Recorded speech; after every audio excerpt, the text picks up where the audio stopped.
Hello, everyone, and welcome to this very special Endgame or Avengers Endgame review. Joining me, as always, is the illustrious Ranting Monkey. Hello, guys. Spoilers. We cannot say this enough.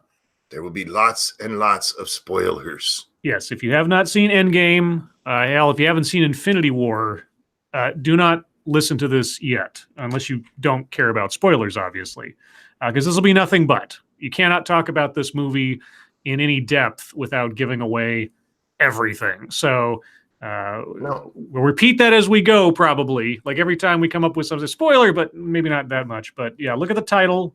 Look at the chat if you're seeing it, because I made sure the very first thing in the chat is me saying spoilers. But there you go.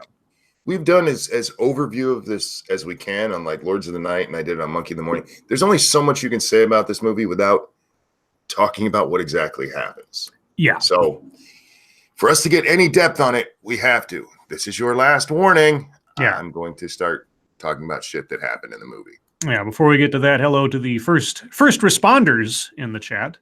Harvos Marvos, hello. Wondering Lisa, hello. Big Father Int, hello. Ezub, the gayest person on YouTube, hello. Mule 1066, MCRN Doniger, hello. Chicago Mike, Vortex, Twat Waffle, Asian Hippie, Green Thunder, Shayla, Circus Zero, hello. All right. So the high level thing I'll start off with to set my overall impression. Mm-hmm.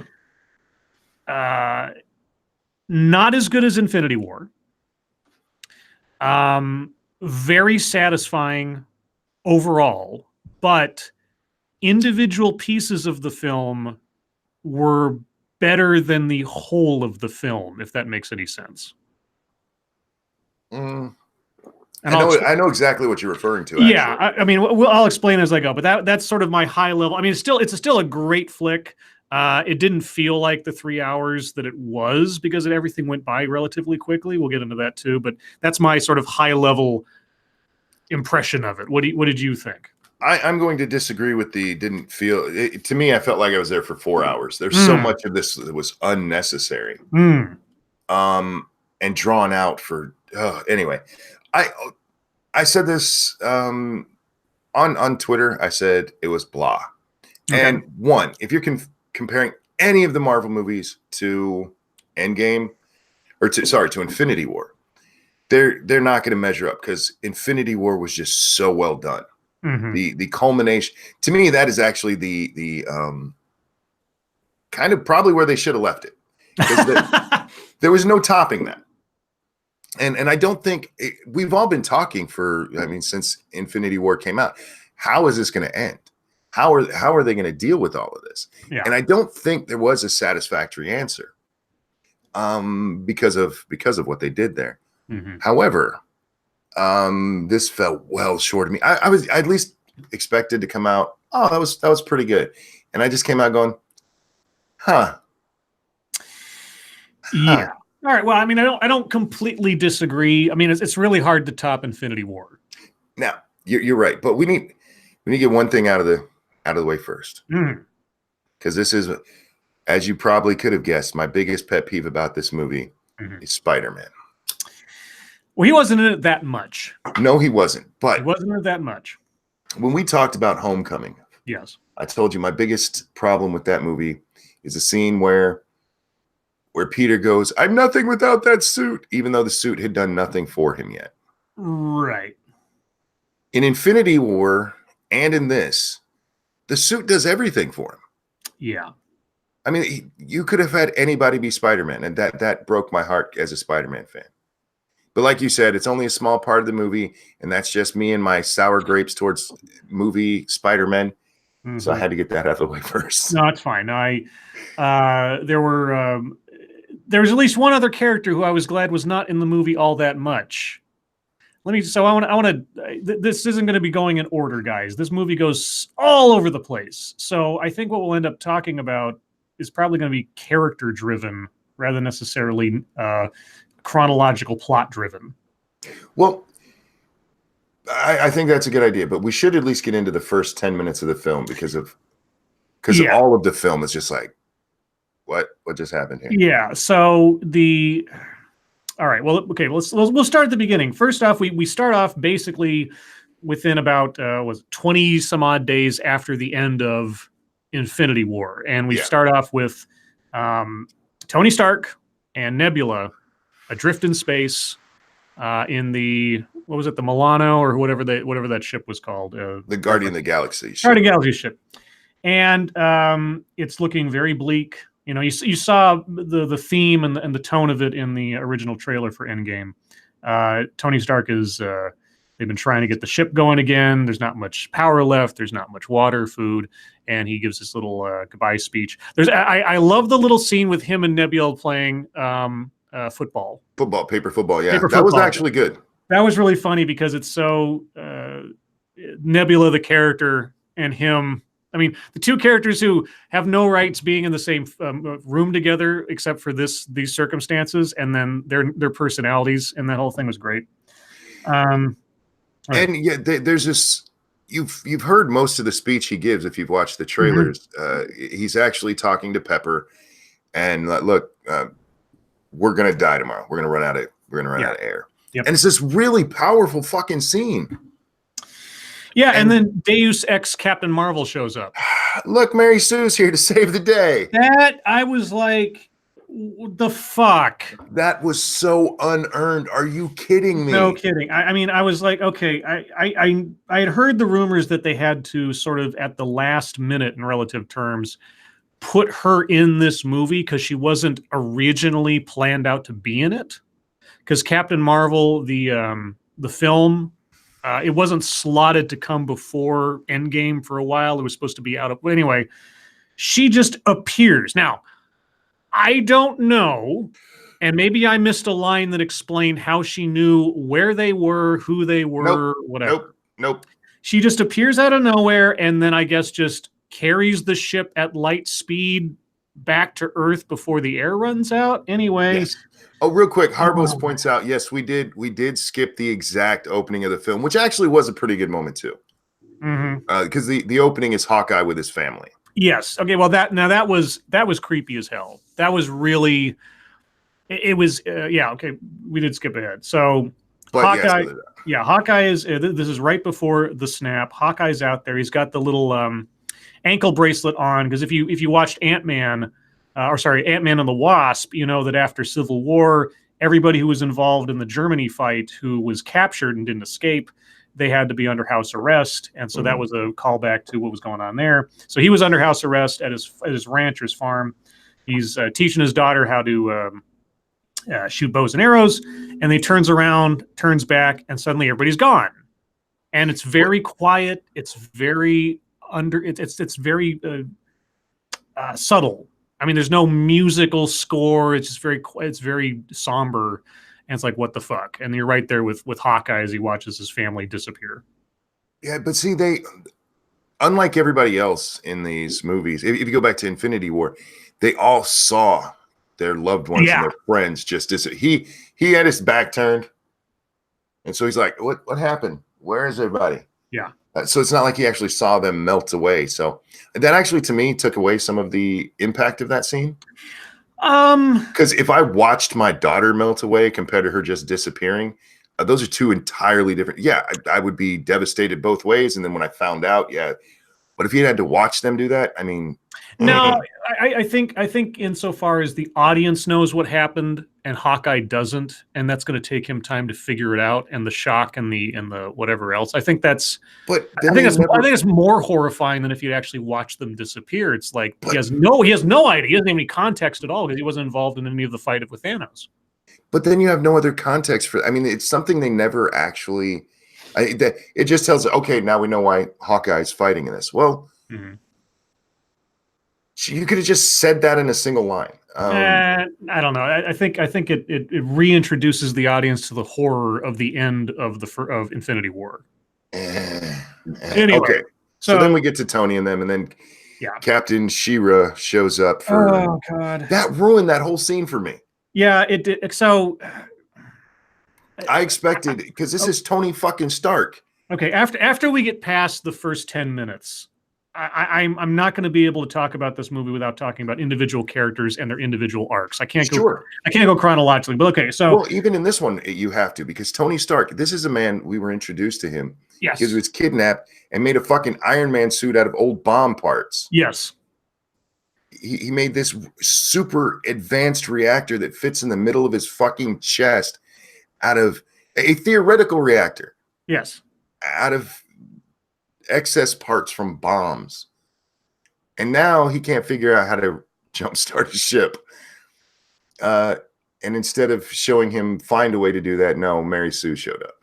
Yeah, and well, I'll talk about Captain Marvel as we go. Anyway, so she carries the ship back to Avengers headquarters and just kind of lands, I guess. And now I haven't seen Captain Marvel the movie. Okay, I did see, because everything ends up on YouTube. I did see the end credit scene for Captain Marvel, where she sort of the end credit scene for Captain Marvel is she walks in all of a sudden to a room where Captain America and Black Widow are, and maybe that's how she knew where he was, or what was going on there. Oh, okay, that came before. Okay, so let me back up a little bit. So at the end of Captain Marvel, at the end of credits, end of Infinity War, Nick Fury hits his little beeper thing, right, to call Captain Marvel. Yep. Okay.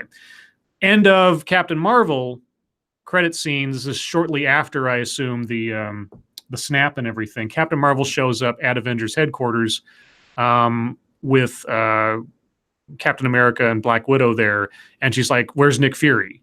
And so I'm assuming then they explain to her what happened, and they know where Tony is or have an idea, so then she goes and gets him. So I'm assuming then that's how she knew. But you have no idea of that unless you've seen Captain Marvel and the very end of Captain Marvel.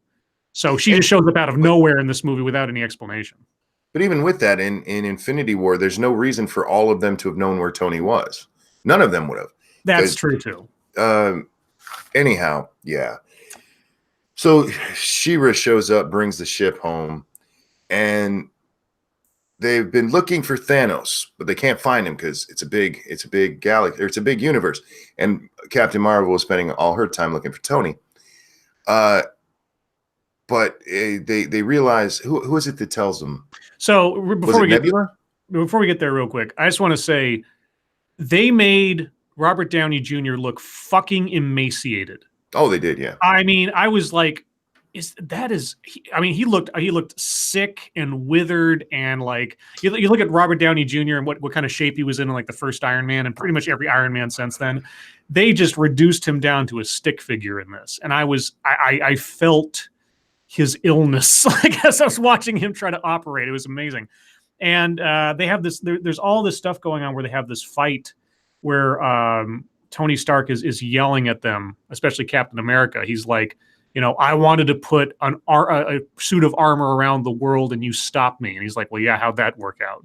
There's all this fights about him and his intention. There's still that sort of leftover from Civil War going on, animosity between the two of them. Well, this is another problem I had with this, because that's actually left over from the original Avengers movie. Mm-hmm. Every goddamn one of these movies, they have to fight with each other about something. And like at this point, you're coming to the point where half the fucking universe is gone, and you still can't get it together to go, okay, maybe we should come together as one. There's got to be a little bit of conflict, but they didn't last long. I mean, they eventually, they eventually moved away. Anyway, so yeah, Rocket Raccoon somehow, I don't know how he knows this, unless it was something that was on the readings of the ship now that they had it back, that they detected the cosmic forces that were both used in the snap, and then they were used again to indicate that something happened on this particular planet somewhere. And then Nebula tells them about how, Thanos always said that he'd go to the garden or something after he was done with his plan. Yeah. The garden, which, there's a lot of religious sort of allusions in this and several other films, but like the Garden of Eden or something, like everything started over, so he's going to go start his own little place somewhere. So then they automatically know what planet he went to, because this planet was a dead planet. Now it's suddenly this, paradise. So obviously Thanos must have made that happen. So now they know where to go. So they're just like, we're going to go there and just like get him and get the gauntlet and make this all go away. So they all start get suited up or whatever. And you have that scene that was in the trailer where like Black Widow's looking at Steve and she says, this is going to work. And he says, it has to, because if it doesn't, I don't know what we're going to do. Right. And they all get on the spaceship, and Captain Marvel is in the co-pilot seat, and Rocket Raccoon's there. And there's this nice little funny moment where he says, okay, who's flown to space? Who's never flown in space before? Like all these people raise their hands. It's like, don't throw up on my ship. And then they go through the jump warp. They end up on the planet. Captain Marvel goes down to do recon, and somehow in about 30 seconds knows that Thanos is the only person on the planet, on an entire planet, because she's God, Yeah. She comes back. She tells him, yeah, he's the only one there. They all fly down. They bust into his hut. He's there. He's got some scars on him that weren't there at the end of Infinity War, because his arm was all fucked up after he did the snap using all the power. And he explains to them, and they're like, they grab his hand, they cut off his hand, which is, something they could have done in the first movie, but didn't. And the gauntlet has none of the Infinity Gems. It's just empty. And they're like, where are the gems? And he's like, I made them disappear. I destroyed them. I used the stones to destroy the stones, and they're gone. You can't get them back. And so in a rage, Thor takes up Stormbringer, his giant hammer axe, and cuts off Thanos' head. And when I saw that, I was like, oh, well, shit. And my first thought was maybe, because if you watch the trailer, there's this moment where you see Thanos in all of his armor, threatening these guys. And I thought, was that a red herring thing? Because, some movies now will put a red herring scene into a trailer to throw off the plot for people watching, since, trailers give away so much. So I thought to myself, oh, if Thanos is dead, well, I didn't see that. I didn't know that was, I thought there was going to be some big battle or something. So I don't know where this goes from here. So I thought, oh, now I was disappointed later, but at least for that moment, I thought, oh, I don't know what's going to happen now. I was disappointed in that for two reasons. One, this is the first time we get the idea that using the Infinity Stones takes anything out of you. No, we saw him with his hand all burning and scarred at the end of Infinity War when he first did the snap. He comes back and his hand is a little fucked up, but he's not all broken and about to die because he used it. No, his arm's all scarred up and burned. Didn't you see in the Infinity War? It showed that there was a cost to using that power.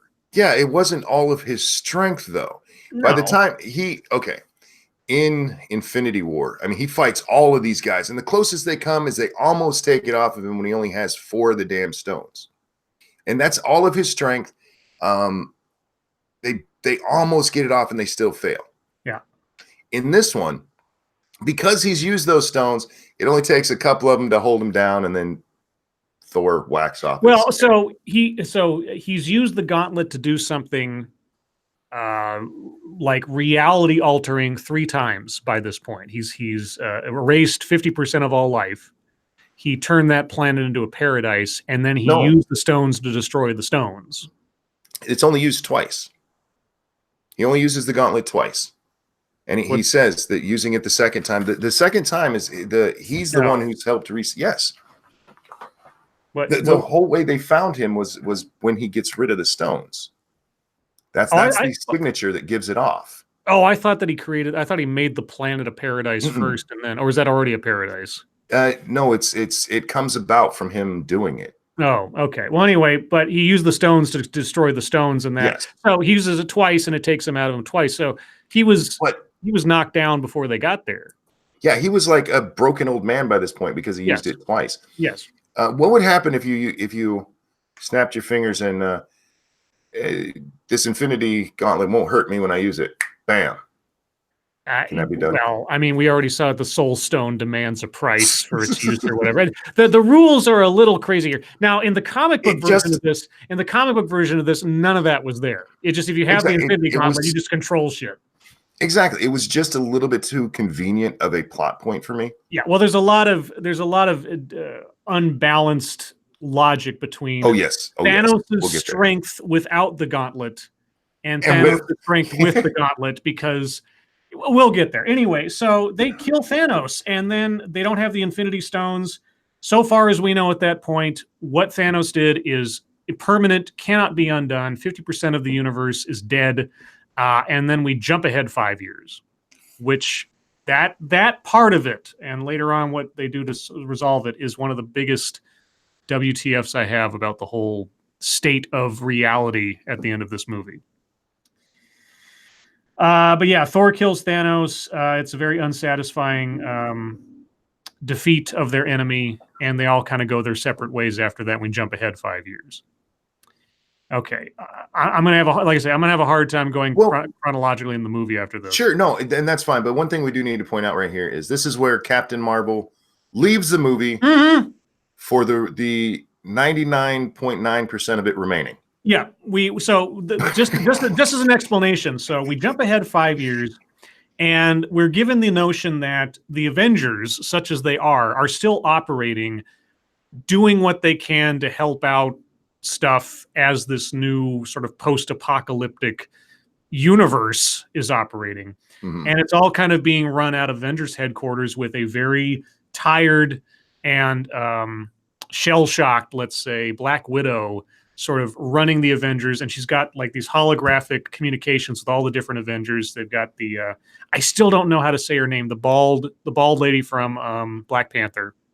Oh yeah, no idea how to say. Yeah, Captain Marvel, War Machine, a couple other people, and she's communicating with them via hologram, and they're all telling her like what they're working on and how they're solving these problems. Like War Machine is dealing with some like cartel guys, and Captain Marvel is dealing with, I think it was earthquakes or something happening all around the universe. Well, wasn't it the bald black chick who brings up those? Well, yes, there's earthquakes all around Earth, and Captain Marvel's telling them I have to go, and she's like, "What about these things?" And Captain Marvel says, "There are tons of planets in the universe, and they don't all have the Avengers." It's okay. It is. Okay. Yeah, it's just like what the fuck. Okay, why even have her in this? No reason to have this bitch in the movie. I mean, okay, you could have solved all of this easily. Tony could have fixed the ship. Yep. Okay, and then after that, there is literally no reason to have her in the film. The only functional thing she does in the film. Now, I'm going to set aside what she does later in the big battle, because anybody could have done. Thor could have done that. Yeah. Or something. Or the group working as a team when everybody comes through. But yeah, aside from her bringing Tony home, she has absolutely no meaningful effect on the events of the movie, because she's not there for 90 of it. Yeah, she's so shoehorned in. And yet, okay, I can't stop myself. I'm just going to talk about Captain Marvel for a minute, okay? Sure, let's do Captain Marvel. Okay, let's get her out of the way, because she's my biggest, of all the things in this movie, she's my big, even though she's in the movie for a very small amount of time, she's my biggest gripe. Because first and foremost, like I said, Deus Ex Machina, she kind of just shows up out of nowhere. I understand the end scene in Captain Marvel may have explained how she knew to go look for Tony Stark, but in all of the universe, how would they know where to look for him? Anyway, okay. She is a demigod. She suffers from the Superman paradox of protagonists in that she is unbeatable. We see her in the big battle at the end fly through the command ship and destroy it single-handedly. Yes. She then faces off against Thanos, who has all of the Infinity Stones, the Infinity Gauntlet, and he tries to hit her, but it doesn't do anything. And then he separates out the Power Stone and punches her just with the Power Stone and knocks her on her ass, and she basically goes off into nowhere, which doesn't make any sense, because if she can just fly through a ship and not be harmed, why can't she just take down Thanos single-handedly?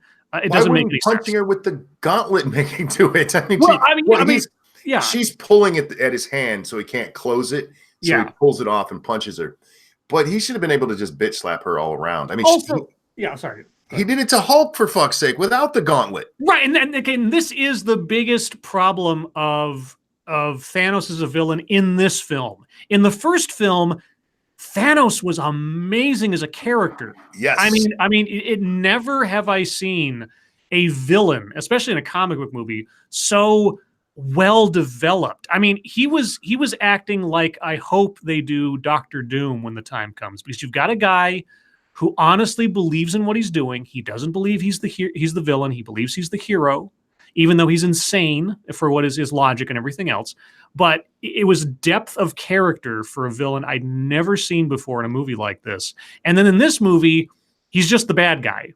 Yep. When he finally does show up, he's just the bad guy again. And he's not even the character we saw in Infinity War, because he's literally not the character we saw in Infinity War, because he's a past version of himself.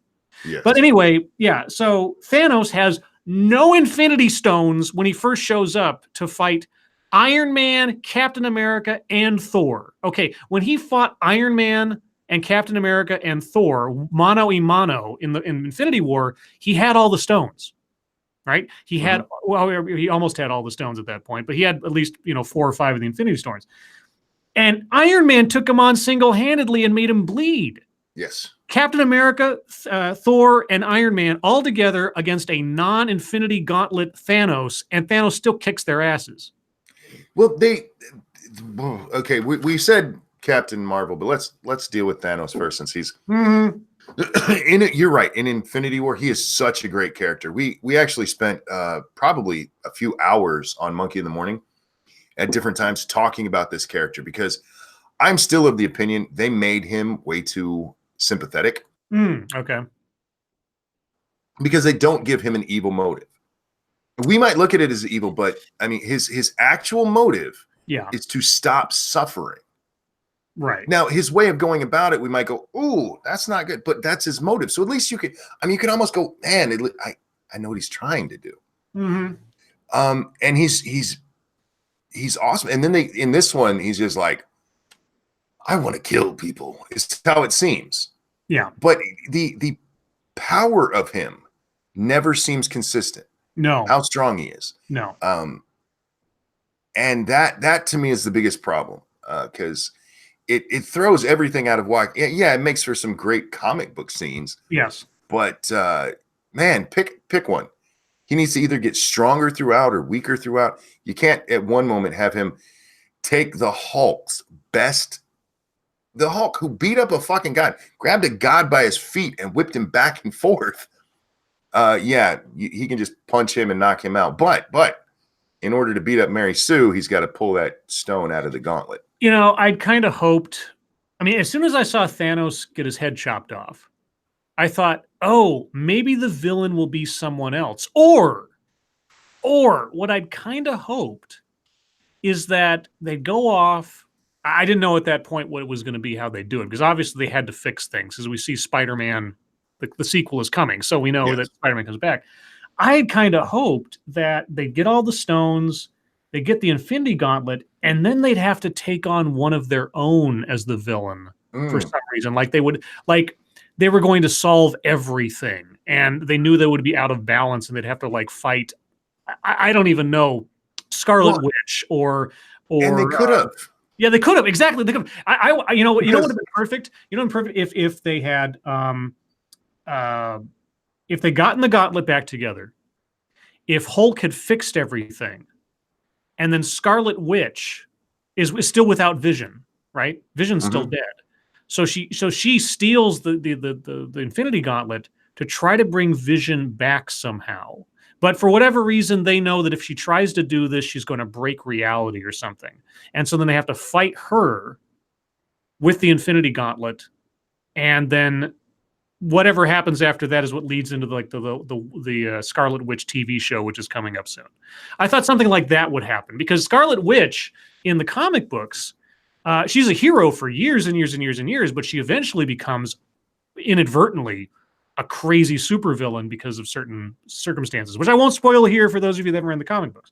I thought, but anyway, or Iron Man tries to fix everything or put a shield, or I don't know. But either way, I thought that the villain would end up being one of their own. Yeah, and they'd set that up because there are people who died in Infinity War who don't come back because they didn't die because of the snap. Right, exactly. Yeah. And so they had that set up, and no. We're just going to fight Thanos again and make him a boring character. Like somebody who decides to I'm going to fix something that was part of the natural order of things. Yeah. That somebody's going to do that. I'm going to, because honestly, there's a plot point, and I know I'm showing off my nerdery here, guys, but I can't help it. There was a Secret Wars 2. There was a series of comic books way back in the 80s called Secret Wars 2. And one of the plot points in Secret Wars 2 was the Beyonder, this, meta super god character that showed up into the Marvel universe. He witnesses all of this suffering in the world. And so he decides he's going to destroy death.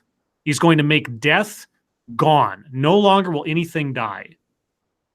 And as a consequence of this, of course, this causes all sorts of havoc in reality, in morality, in the universe, everything else. And so I had thought something like that would have happened, or the threat of it was going to happen, like Iron Man or Captain America, or maybe, like I said, or maybe the Scarlet Witch was just going to I'm going to stop people from dying. I watched my loved one die. I'm going to stop people from dying. And they have to stop that person from doing that. And it becomes a very, emotional fight against one of their own who wants to do something good, kind of like Thanos, but for the wrong way of doing it, Yeah, Scarlet Witch would have been perfect because with Vision dying, Vision is one of the ones who died before the snap, so he's dead. Yeah. Her being like, why can't we bring back the guy I love? Why just you? It would have been a great plot point, but guys, that didn't happen. So yeah, anyway, we can move past okay. it. So anyway, so Captain Marvel, complete nutbag, didn't need to be there, useless. And I just want to say this: the way she, unless they completely ignore what they've established, which is entirely possible. Like I said, Superman paradox. The only two options for her in any sequel movies is either she becomes dispowered in some way. Mm-hmm. They lower her power level functionally. They find some kind of kryptonite for her or something. Or they just keep coming up with villains who are more powerful than she is, which doesn't make any sense because that becomes the same plot line as like every Iron Man movie where they just have to come up with somebody with bigger iron or bigger armor or something.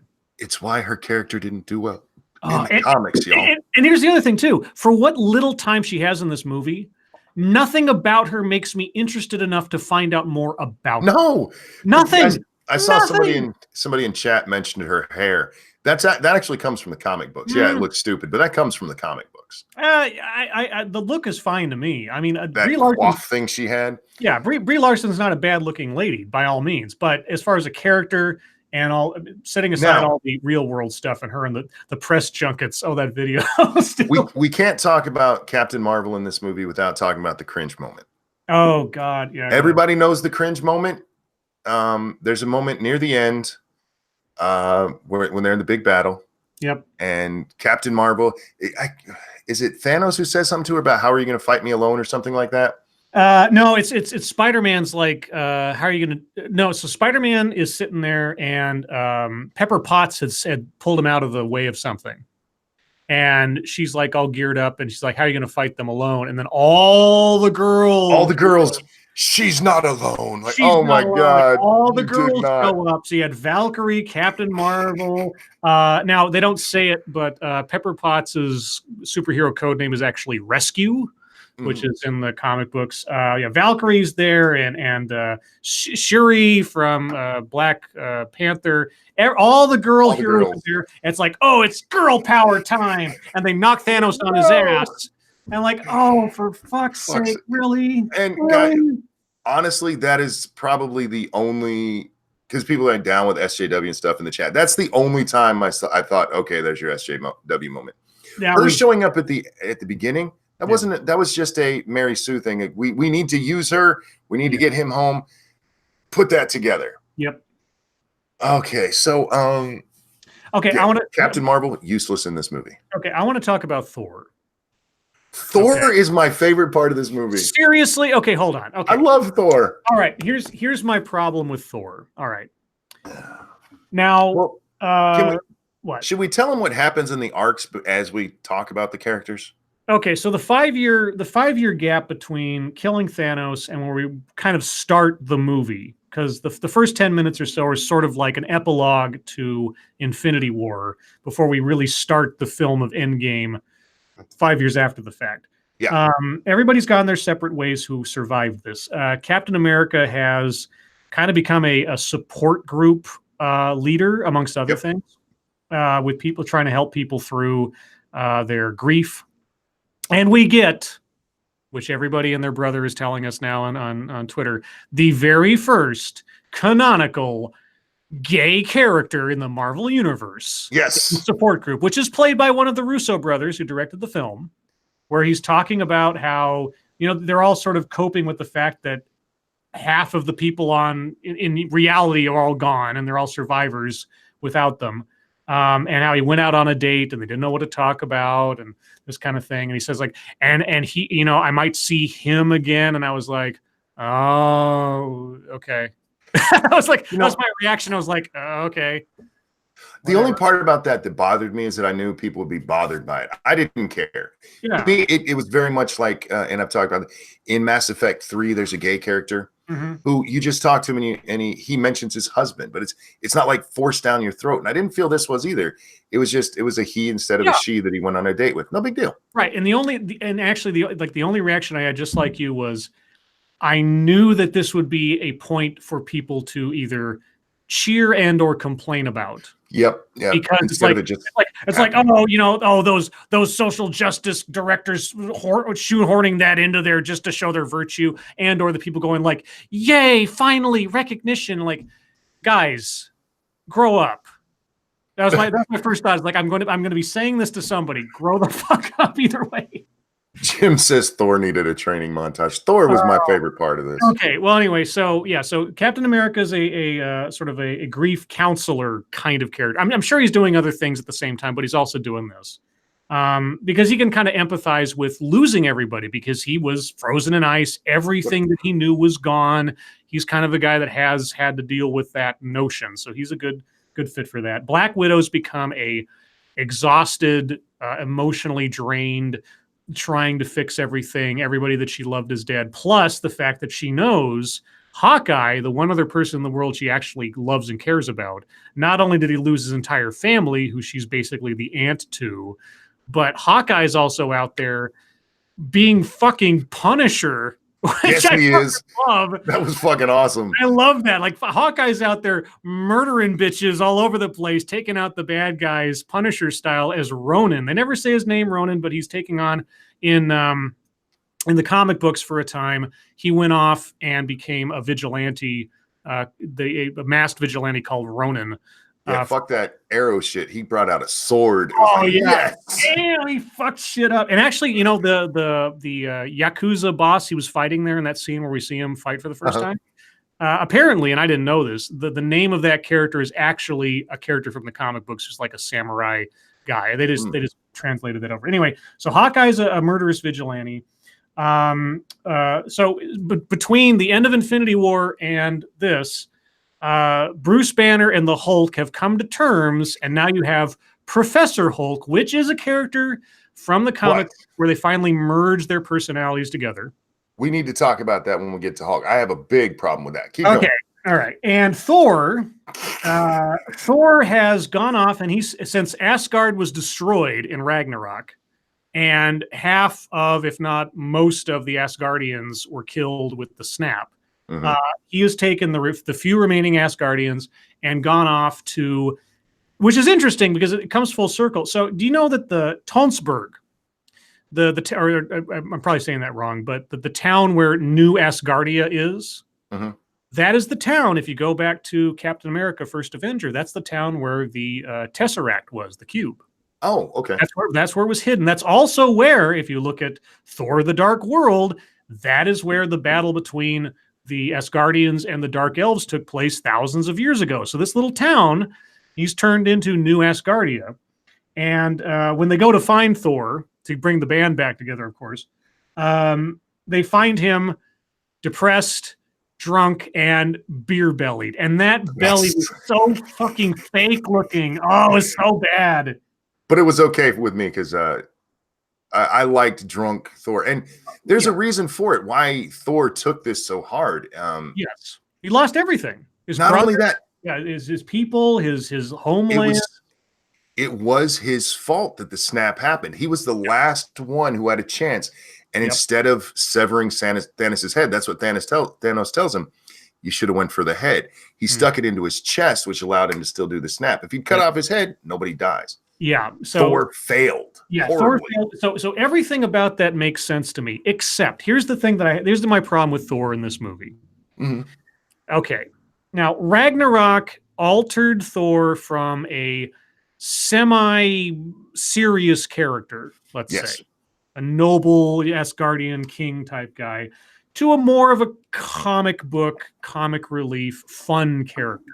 Now, I didn't mind that in Ragnarok because that was balanced out by the tragedy in Infinity War, right? Because his little conversation with Rocket Raccoon in Infinity War, where he talks about how he's lost everything. Yes. Thanos is just one more bastard, and he's like, "What do I have left to lose?" He's in that moment. That was kind of the best of Thor, where you merge both the sort of jokester, humorous guy with the serious situation. He was a very sad clown kind of character there.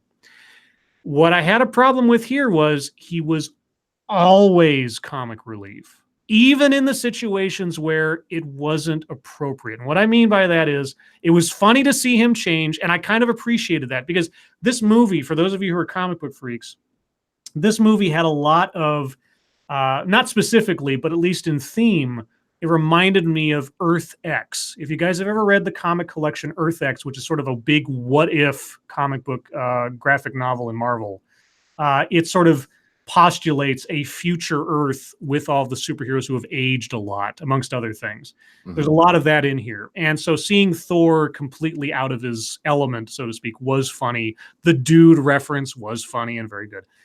The problem I had was when he met his mother.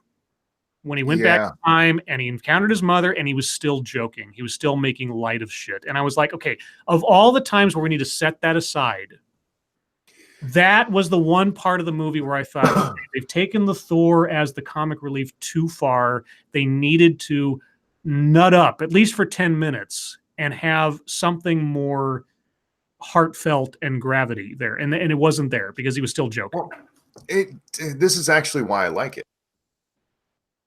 I identify with that character very much, where even in the most somber of instances, I'm going to try my best to keep my humor because that's what sustains me. And with after everything he's been through, that's what's keeping him going. I mean, as much as it's the beer, it's his dark humor about it all. I actually really like that scene, and it actually made that scene so much tougher for me because he knows what's about to happen to her. Okay. For those of you who don't know, in the other movies, that's this. He even says it in here. This is the day she died. Yeah. And when he says it, I mean, that is a powerful moment. That's your okay. This is where he was serious part. But when he goes to see her, I mean, he's still got to be him. So I didn't have a problem with it, and he was great as comic relief as he has been. I mean, even if you go back to the original Thor movie. At the beginning when he's fighting everything, he's just there for the fun of it. He's killing people. He's killing things for the fun of it. Sure, but he's not being comedic about it. No, who was it I saw talking about this? I think it was Half in the Bag was talking about this. Mm-hmm. They mentioned of all the characters with Chris Hemsworth, they realized somewhere along the way they had this really good comedic actor. Yes. Where you're right. In the original Thor, a lot of that was played so straight, and he was, even when he was being silly, like when he comes to Earth and stuff, it was accidental humor. And by this movie, yeah, he's the jokester. I just wish they toned it down just a bit. And I didn't hate it all. I didn't hate it all. But that particular moment where he's like, "No, we totally came back in time." Yeah, no, that part specifically was where I like, okay, no, you're seeing your homeland, which you know now is gone, your mother here, who you know is going to die. It just didn't seem, of all the things, that one moment where he's like rolls his eyes and says, "Yes, we totally came back in time." That part I wish hadn't been there. I mean, fair enough. Winnow it down to one moment. That's the one moment where I thought, okay, that's a bridge too far. Either way, it was cool seeing that all the Avengers were affected differently, and Thor in particular was so drastically physically affected. Well, that's the part that I like so much about this, because all of the other ones, I mean, it goes with the characters they built up so far. Yes. Even Iron Man, what happens with Tony Stark. I mean, if you've paid attention to his character, his change made sense. Yes. Thor's is the one where you're like, wow, this fucked him up. Yeah, it did. Yeah. This just fucked him up. Yeah. And he was the best part of the movie because of that. And plus, I enjoy the comedy. Yeah. No, and let me just say, I loved how they treated Thor and the aftermath of everything from Infinity War and how he handled it. I just wish there's, like I said, there's a couple of specific moments where him being the jokester diffused things more than it should have been. Anyway. Oh, real quick, Vincent in chat says Thor stole his own hammer without a doubt, without care if it was going to get returned. Yeah. But he didn't steal it. It came to him. That meant he was still worthy to wield it. Him taking it wasn't a bad thing. Right. And we know that it eventually got back. And by the way, the hammer, one of my, we'll get there, but that was such a good scene. My favorite moment in the entire movie involves that hammer. We'll get there. Okay, let's talk about let's talk about the Hulk. Let's get the Hulk out of the way, because the Hulk is still, even though the Hulk is one of the main Avengers, he's still kind of a side character overall. So tell me what you thought about the Hulk. In this movie, his character was fine. I know about the merging of Banner and the Hulk before, and that happened in the thing. However, they never explain why the Hulk refused to come out all through Infinity War. I've seen several theories on that, and that's. But you're right. They don't explain it. They don't explain it. The Hulk absolutely refuses to come out. They have arguments about it. He actually, I mean, who knows what would have happened if they could have had the Hulk instead of Iron or Hulkbuster there to do the fighting. Yeah. And then they come to this one like, yeah, man, we're cool. We merged. We're good. Yeah. Like, when I watched Infinity War, my theory always was that, like, you know, Hulk got his ass handed to him by Thanos. Hulk doesn't want to do it again. He's like, I can't beat him. Real defeat. Yeah, that was his first real, exactly. His first real defeat. He got completely nailed, and he's like, I give up. And that was my theory in Infinity War. It was never said explicitly, of course, and of course they never explained it here. And you're right, that is a big gap in logic that they should have at least given us at least one line about to tell us why, but they never do. After Thanos' defeat, he came out and we talked. That's all I needed. I mean, but yeah, they gave us nothing. It's just we went from this seemingly major plot point, something that's going to come to a head, and just like, no, we got together. We decided to form a band. Yeah. Like, what? I will say that, except in a couple of moments, I kind of forgot that Professor Hulk was a CG character. Because they did a really good job with that. When you and I first talked about this, I told you I thought the graphics in the movie were great, and you laughed at me. I'm like, no, graphics is the right word. Yeah, I know. It's just, if we say graphics, I just think of video games. That's all. So the graphics were great. Like, yeah, I guess that's technically true. Just whenever I hear somebody say the graphics look great, I always think it's a reference to a video game. What I should have said is the visuals, because the set pieces, the locations, and the CGI in this movie worked beautifully. They were wonderful. Yeah, it's a beautiful film. I mean, here's a big spoiler. You don't have to wait till the end of the credits. There's nothing there. Nothing there. There's nothing there. Once the actual black and white credits start rolling, go home. Just stop. There's no reason to wait around. I waited around for something. There's a little thing at the very end that kind of references back to the first Iron Man movie, but that doesn't mean anything. Just go home. On your recommendation, we left. Yeah, Lady Monkey said, Scribe said we can go. I'm like, yep. She's like, cool, we're going. So all that happens at the very end is that the credits stop, the Marvel Studios logo comes up, and you hear the hammer on anvil sound that Tony Stark was doing when he first built the Iron Man suit. Gotcha. And that's it. That's all there is. There's nothing else. That is the only thing. It's just a reference back. And really, this movie is sort of a capstone to the entire run of Marvel Universe movies to this point, and that was shown in the credits where all the signatures went on the core Avenger characters. Well, here's my problem with Hulk. Go back to Hulk. We have a 3-hour movie here. Yep. And a lot of it is visuals that they could have cut this. They could have cut this way down. They really could have. Yeah, they probably. And instead, I mean, we get nothing about what happened with Hulk other than, yeah, me and him had a conversation. We merged, making the best of both of us. They don't explain why he needs to be Hulk at all. Because from everything we've heard, even going back to Black Widow, when she's, handing out the assignments to everybody, the War Machine could probably use some Hulk help down there with the cartels. Take care of that real quick. But no, Banner's in a lab somewhere, merged with the Hulk as the best of both worlds, doing what with the Hulk part? I mean, we get nothing about what happened to him for 5 fucking years. I think I know part of the forces behind that, and it has to do with some real life licensing stuff. Okay, so here's the thing. Marvel can use the Hulk as a supporting character as much as they want. Marvel cannot do a full Hulk feature without the okay of Universal Studios, because Universal Studios still owns the rights to Hulk as a movie. That's why if you look at the first Hulk movie, it was done in partnership with Universal. And since then, Marvel hasn't been willing to do a full-length Hulk movie since that because of all the rights stuff. So they, I assume they're hand-waving over a bunch of details about Hulk so they don't tempt fate with any rights stuff and also don't lead into the possibility of another Hulk movie or something. They could have given us something. They could have, but they didn't. Something. Yeah, I don't understand how Universal still has the rights. Most of these things, it's after 7 years, and they haven't made a Hulk movie in 7 years.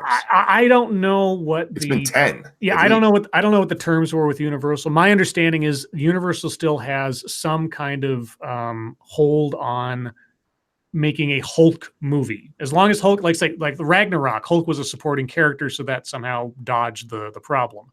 But I don't know. That's just my guess. But at the same time, the other thing you got to remember is you've got like 20 fucking superheroes in this movie, and you've got a lot of ground to cover with a lot of characters for very little. I mean, 3 hours, it seems like a long movie, but when you got that many characters and that many storylines to try to tie up or at least bring to a head at some point, that's a very small amount of real estate. Here, let me help you out. Take Captain Marvel out of the movie. Yeah, I know shit. Give those 4 minutes to explaining what the fuck's been going on with Hulk. That's all. Yeah. The fact that they just skipped over that, I was like, that was a major plot point. Well, here's the thing. The other thing too is I gotta wonder how much of the original version of this, where none of all that was explained or there was extra padding to it, had to be cut to the floor because Captain Marvel had to be put in the movie. Probably, yeah. But that was my problem with him. Otherwise, he was the same as he is in all of the movies. They bring him in for some tech talk and occasionally for some ass kicking, and then Hulk is basically forgotten. Okay, let's move on to. I'm going to do these two as one because it makes sense. Black Widow and Hawkeye. Okay, all right. So first off, Hawkeye turning into murderous vigilante guy after his family gets destroyed. I have no problem with that. No problem with that at all. Black Widow turning into a burnt out, trying to keep everything together, sort of mother bear kind of thing. No problem with that at all. Nope, that was fine too. She had earned that role throughout the series. Yes, exactly. Yes, she had. Especially after we find out about what she had to go through to become the secret agent that she did back in Age of Ultron. Now, when we finally get to... Oh, by the way, okay, I got to put this in there because this is a major part of the movie. The solution to all this is Ant-Man. Now, if you watched Ant-Man, which is amazing, but anyway, if you watched Ant-Man and the Wasp, and you watched until the end of the movie in Ant-Man and the Wasp, you know that Scott Lang, they were testing out traveling to and from the quantum realm, because going to and from the quantum realm was a big plot point in not only in the end of Ant-Man, the first movie, but a big plot point in Ant-Man and the Wasp. And so at the end of Ant-Man and the Wasp, he goes to the quantum realm just as the snap happens. And so he's stuck in there because the people who are controlling the machines, Hank Pym and Hope Van Dyne and Janet Van Dyne, they're all dust. So he's stuck in there for 5 years and he doesn't know it's 5 years. So Ant-Man has the solution to the whole problem because he comes out of the quantum realm going like, okay, 5 years passed, but it was like 5 minutes for me. So obviously there's some kind of time differential. We could somehow use this. Yep. Now it is a little bit of a convenience, but I'm fine with that because it wasn't. I thought it was going to be the time stone somehow, but it wasn't. Time travel, you always have to give something. because there's always going to be questions. So yeah, I had no problem with that either. No, so he shows up and he's like, and he meets his daughter. Now, by the way, that part was so good. Oh, that really was really heartfelt. And here's the interesting thing: his daughter Cassie, in the comic books, she eventually becomes a superhero called Stature, because she, unbeknownst to anybody else, over the course of time, or being around her dad in the comic books at least, she sort of through osmosis got exposed to the Pym particles. And she eventually just has the ability to become bigger. Like she can become bigger. She can't shrink down, and she doesn't need a suit. She does it as a natural part of her because she got exposed to these things. Now, I don't know if they're going to go there with her in the movies to go forward, but anyway, that's a thing. Anyway, so he shows up. His daughter's 5 years older than she was. She looked a little bit older than just 5 years, given where she was at Ant-Man and the Wasp. Because I forget how old she was in Ant-Man and the Wasp. I think she might have been like 6 or 7. So she looked a little bit older than like 14. I thought she was like 12. She looked awfully young. Yeah, I know, but he says something to you to the effect of, do you know how hard it is to entertain a 12-year-old or something like that? She looked older than 12. No, in Ant-Man and Wasp. Oh, was she 12? Okay, something like that. I know she was in her teens because it caught me off guard when he said, "I'm like, she looks really young for that." Because in the movie she looked like she was 8. Yeah, maybe they had to fudge that for the sake of what makes sense. And anyway, so Ant-Man shows back up after 5 years, not knowing what the hell happened. He walks around, he finds his house, he finds his daughter 5 years older than she was. And then he goes and finds the Avengers. Now, the Avengers, we'd seen when they showed a whole bunch of profiles of people that they'd lost in the snap. Scott Lang was one of them, they assumed. Well, he shows up and they're like, what the hell? How did you survive? And he's like, this happened and this happened. I'm totally thinking we can do this, but who do we know around here who's smart enough to do this? And they go off to Tony Stark. Yeah. Now, I don't want to get to Tony Stark yet, because I think we should end with Iron Man. Captain America and Iron Man should be their own things. So as far as like Black Widow and Hawkeye, Black Widow goes to save Hawkeye from himself, so to speak, after they finally come up with a plan to try to fix things. And she finds Hawkeye in Tokyo after he's annihilated a Yakuza gang or something. And she starts to tell him, like, we think we have a way to fix this. And he's like, don't give me hope. I love the scenes between them, because every little scene between them as characters from from Avengers up till now has always been very sort of underplayed, very implicit without being too ham-handed. I really like those interactions. And it's one of my problems with Infinity Wars. They didn't touch on that much at all. Well, Hawkeye isn't even there in Infinity War. Right. And so for somebody like Lady Monkey, who she loved Infinity War, she really liked this movie, but I had to explain to her why that mattered. Sure. So they kind of dropped the ball a little bit on that in Infinity War, which is probably my only complaint with that movie. Well, again, like these movies, they only work in their wholeness if you have watched the other movies. Well, they still work by themselves, but they're not nearly as meaningful and don't nearly have as much payoff unless you've watched all the other movies. With the exception of this relationship, I don't necessarily agree with you. If you know comic books or anything at all, you suddenly a Mary Sue showing up to save the day, like, oh, okay, a superhero went and saved him. That makes sense, to anybody who knows anything about superheroes. The payoff of the Black Widow Hawkeye thing here, you actually had to have known. You had to have watched it. It's the only one where you had to know why this was important. Yeah, but that's the thing. I knew, so it didn't matter to me that if anybody else didn't. That's their problem. That's to me. Anyway, so so they figure out how to go to do time travel. They figure out where all the Infinity Stones are at any point in the past based on their past experiences. They figure out that some of the Infinity Stones were all in one area at one particular time period. They know where the Infinity Stones are going to be elsewise in other parts of the universe. So part of it is that Black Widow and Hawkeye are going to travel back to where the Soul Stone was on this, Doom planet where the Red Skull is acting as guardian.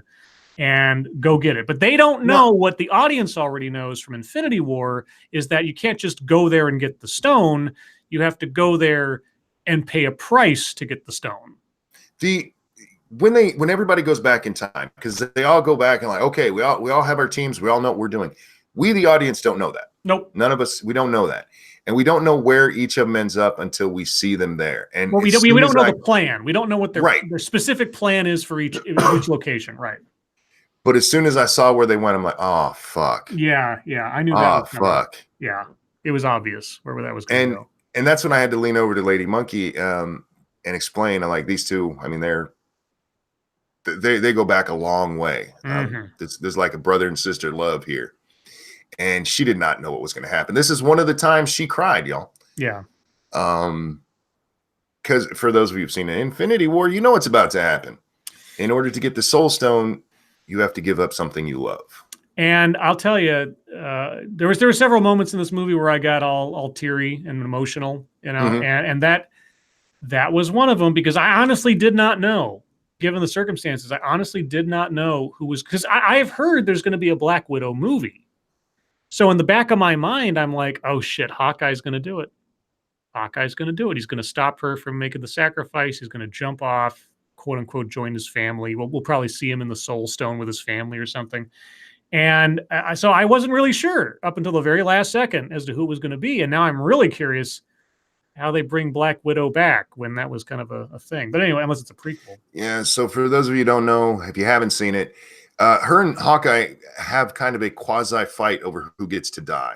Yeah, and it goes back and forth. Yeah, it was, you know, and it really heightened the emotional payoff of the scene for me. It really did. Yeah, I didn't tear up, but Lady Monkey, I see her reach for tissue. Like, I mean, and this is, and again, this is with her not really even knowing the backstory with these two. Right. Because I still think they even if you didn't know the wholeness of their relationship by this point after the other movies, they did a decent job of at least giving you the idea in that scene. Obviously, not nearly as powerful as it'd be if you'd known their history together from Avengers and onward. But they did a good job of sort of like telegraphing their friendship at that point. Now, this was the only emotional point in the movie that I didn't feel was horribly shoehorned. Okay. And it's because it's, as you said, I mean, it has been so subtle with these two throughout. And even this one was, I mean, both of them have things to live for, and both of them, you know, want to die so the other one doesn't have to. Yeah. And it was such a well done scene. It really was. Yeah. But watching her die is like, not her. Put Captain Marvel down there. Yeah, exactly. We're not even using that bitch. So Hawkeye gets the stone, and Hawkeye gets the stone. Which remind me, I want to talk about the Soul Stone when we get to Cap. Sure. So who does that bring us to? Well, the original Avengers, we can either do Cap or Iron Man. Well, let's do Cap first, because Iron Man is the big payoff. Yeah, he's the big. End, really. So Captain America. So like I said, the individual story arcs through this movie taken by themselves are by themselves in a lot of instances better than the movie as a whole. And Captain America in this movie had one of the most satisfying arcs as a capstone, no pun intended, to all of everything that came to this point. I disagree. Cap is my least favorite of the ones, not counting Hulk, because I don't count him. No. The solution to his is my least favorite of all of these. Oh, okay. Well, I want to get a couple things out of the way first. First and foremost, the scene where he gets into the elevator with the guys. Yes, that's a nice throwback. That was brilliant, because I was like, oh shit. Because I'm like, so here's the thing. So Captain America, Iron Man, and Ant-Man, they travel back in time to the first Avengers movie right at the end, because they know that both the scepter that Loki used in Avengers, which contains the Mind Stone, and the Tesseract, which contains the Space Stone, those two are going to be in the same place at the same time. Oh, sorry, the Soul Stone. Sorry, I think the No, not the Soul Stone. The Soul Stone's the. Oh, that's right. The Soul Stone. Yeah. So the Mind Stone's in the Scepter. The Space Stones is in the Tesseract. Both those things are in the same place at the same time at the end of the Avengers movie. So they go back in time so they can get both of those stones. There's this moment where the Scepter is taken by Jasper Sitwell, who is a S.H.I.E.L.D. agent that we see bits and pieces of over the course of the first couple movies, but that we know by Civil War is a Hydra agent. We don't know that back in Avengers. And there also is Rumlow, Brock Rumlow, one of the other S.H.I.E.L.D. agents, who we find out later is a Hydra and also becomes Crossbones later. And they're going to take custody of the Scepter, and they're going to, take it back to S.H.I.E.L.D. headquarters and Dr. List. Now, it was never really explained how the Scepter got into the hands of the bad guys by the time you get to Age of Ultron. This explains that, which is kind of nice. But so Captain America from the future shows up dressed like Captain America from the past to fake them out into thinking that he's Captain America from the past. And he gets into an elevator with them as they're holding the Scepter.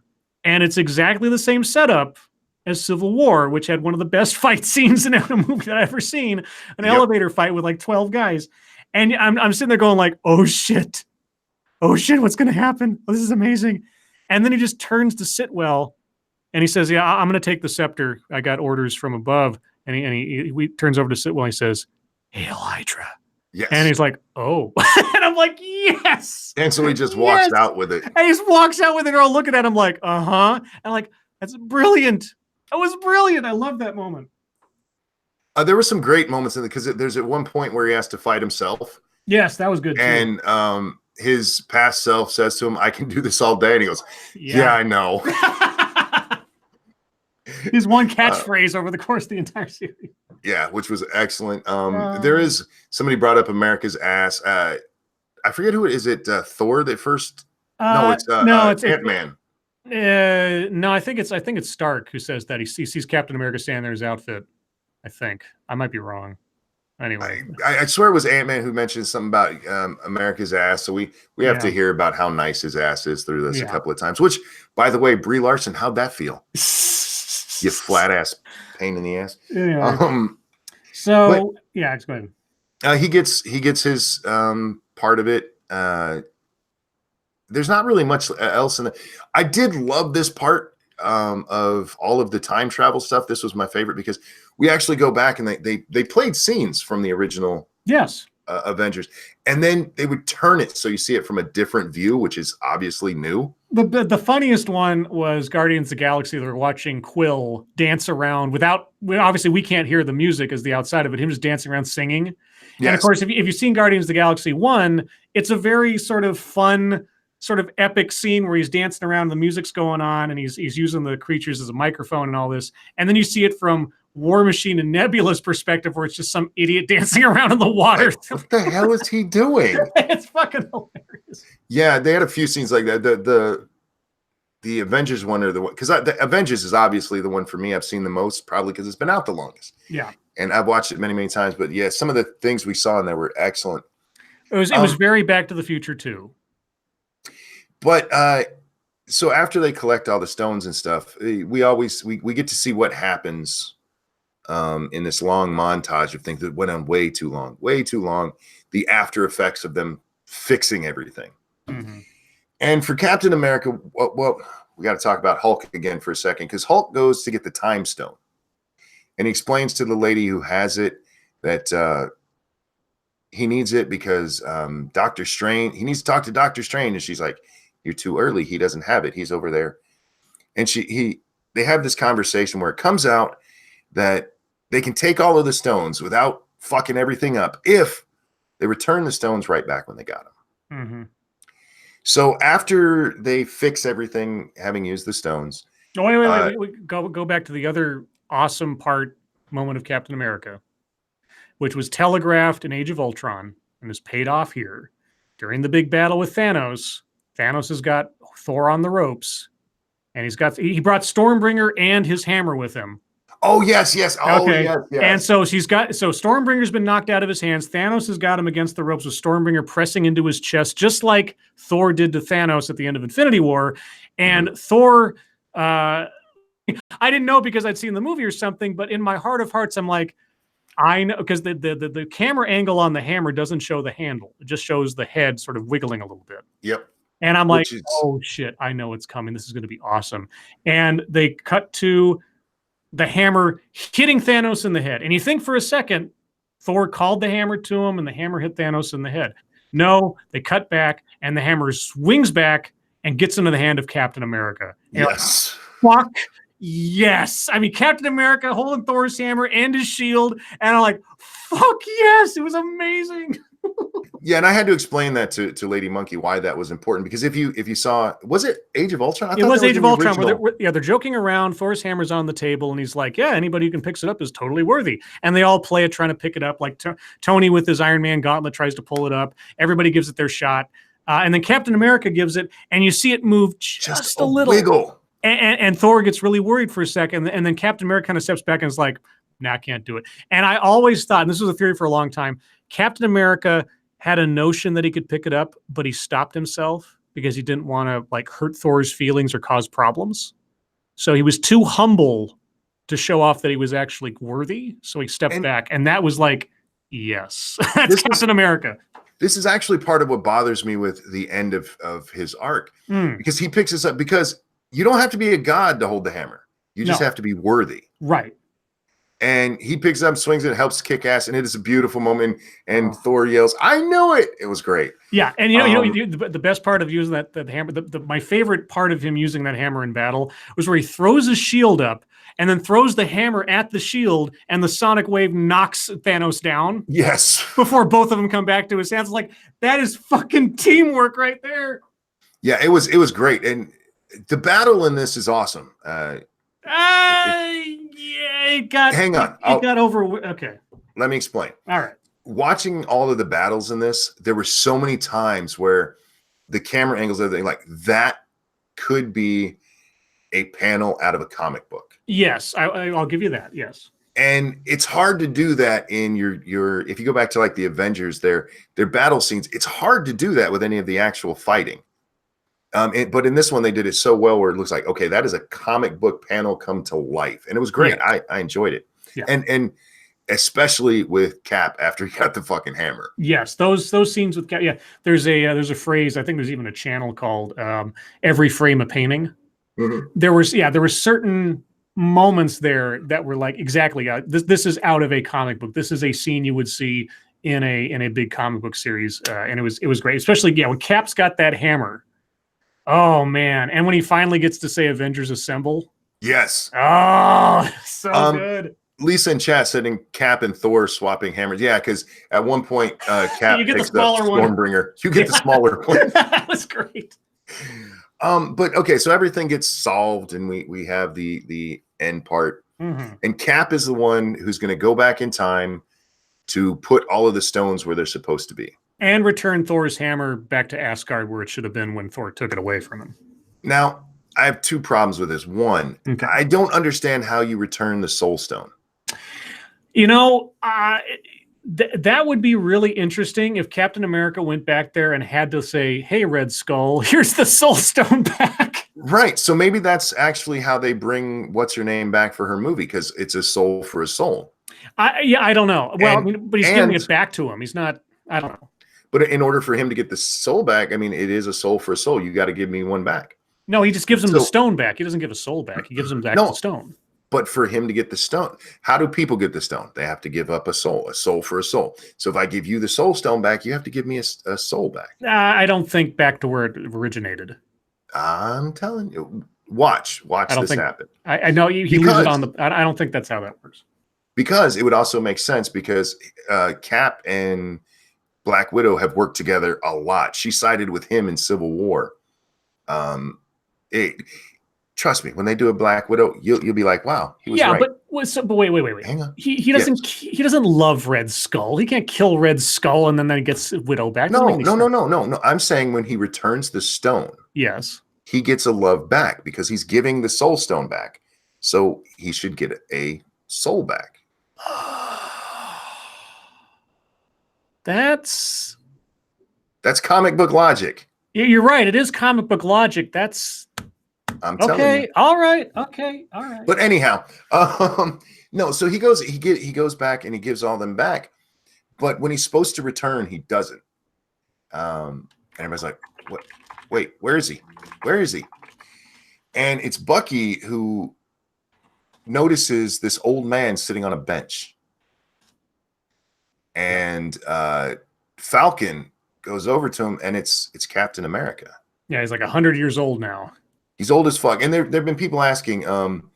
I thought Captain didn't age. No, he still ages. He just ages very, very slowly. So he's right. He's been he's human plus. He's not immortal. Right. And we learned that he has when he went into the past, he just decided to have the life he should have had. And he finally had that dance with Peggy Carter. Yeah. And he lived his life out with her, apparently. Yeah, because when he was in the past, as he was roaming around the building, trying to get the Tesseract and all that, he sees her through a window, and she had a picture of him on her desk still. Mm-hmm. And it's a very, very beautiful moment. But he goes back. Now, here's my problem with that. Okay. Right? Mm-hmm. So he goes back in time. Nothing about time changes. Right. By the way their time rules work. Yep. So he's Captain America, this good soul, this man who, no matter what horrible shit happens to him, he goes to do the right thing. Mm-hmm. And through none of this does he go, "Look, sweetie, I love you, but I got to go save the world." Well, because he knew he did everything he could in the time that he had. But he could do more now that he's there. Yeah, but the world operated just fine before he got there, and he did everything he could while he was active again. So for the sake of his lifetime to that point, he knew that Captain America was out there doing everything that Captain America could. He'd come to accept his role in things, and he'd come to accept that there's only so much he can do. Not as good as Steve Rogers is. I don't buy that part. The other part. Oh, I don't believe that he stopped doing good things over the course of that time, but he also knew that the big problems were being handled by the best people he knew at that point. People in chat keep saying it's an alternate reality. It's not an alternate reality. Their timelines, it was not alternate reality. And that's why it's comic book logic too. That's why they had to return the stones, because that if you didn't return the stones, then it would be an alternate reality. Then that's when everything spirals off if you don't put them back. Sinatra says, wasn't Bucky supposed to take over? Well, in the comic books, Bucky was Captain America before Sam Wilson was Captain America. But I predicted that Sam Wilson would become Captain America at some point by the end of this run, because it just Bucky's too damaged. Bucky's a completely different story. Damaged. Yeah, but by the way they put him into this, and I understand the Winter Soldier as presented in the comic books is just as much, if not more so, damaged than the Bucky in the movies. But for the limited runtime we've seen with Bucky, he's way more damaged. And they didn't give him a redemption thing in this. Not really. My problem with giving it to Falcon is Falcon's not a super soldier.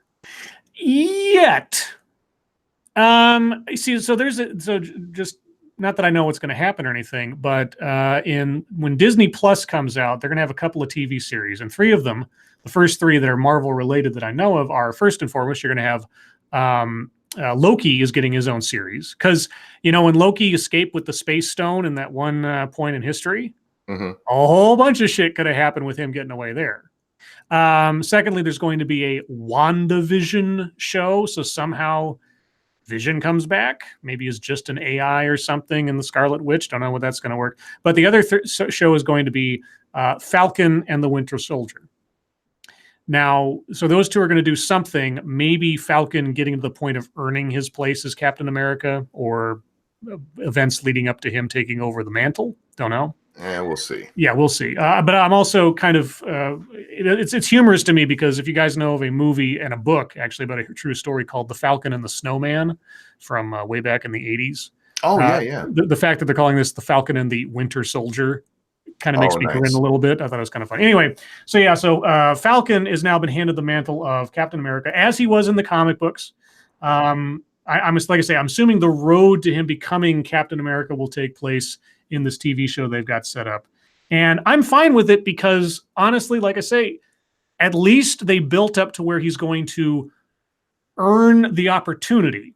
They will hopefully build up to where he actually gets there with the TV series, but at least they had an established character. They had an established friendship over several movies, so it made a certain amount of sense to me. No, it made sense, except for the fact that just having the shield doesn't make you Captain America. No, but then Captain America. So if in the comic books, there was a bunch of instances where you had someone who took over the role of Captain America who wasn't a super soldier. And this is ass kicked.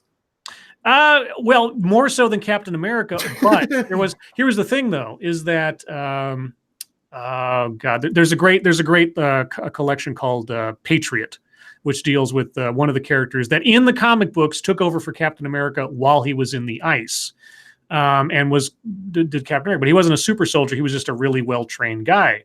Captain America is more a symbol than the person behind the mask. So there's some precedent for it. I don't know how they're going to handle it in the continuity as they go forward, but there's precedent for just a regular man being Captain America. And I also don't have a problem with him handing off the shield. The way he handed it off, though, because we've just been through all of this with Thanos, right? So there are horrible threats out there. Yeah. And he basically retired at the peak of his fitness to go dance with a chick. Hang on. Haley Atwell. Have you seen her chest? Still. Yeah. He's Captain America. He can bang any woman he wants. Just I know. Show her America's butt. But he gives it off to Falcon, which is fine. I have no problem with it. But him going, look, I'm going to retire when I know there's all kinds of threats and stuff out there, because I think these guys will be able to handle it. That doesn't seem Captain America to me. Okay. So that was the worst payoff for me. I'm like, are you kidding? I mean, I understand it, and I knew it was going to happen because we know Evans is going away. But that was a horrible payoff for me. It really was. We knew it was going to happen when he was back in time, and he was a window away from Peggy, and he understood that he had the opportunity to have a second chance. But Captain America trading his happiness for the safety of others just doesn't seem Captain America to me. Like I say, there's a whole separate timeline that we don't know what he was up to, because how did he get the shield?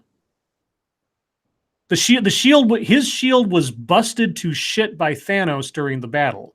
So he was doing something between the time he went back in time and the time where he's sitting on that bench to get that shield. So there's a whole separate story going on there. Yeah.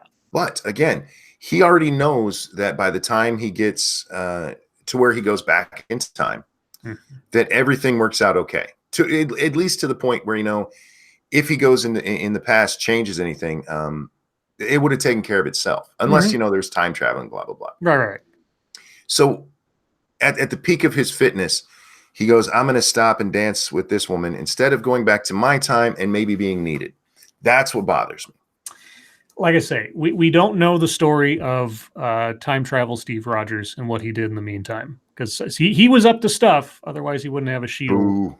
So I don't know. But anyway. All right. Well, okay. Now let's get on to Iron Man. Let's get on to the big cheese. The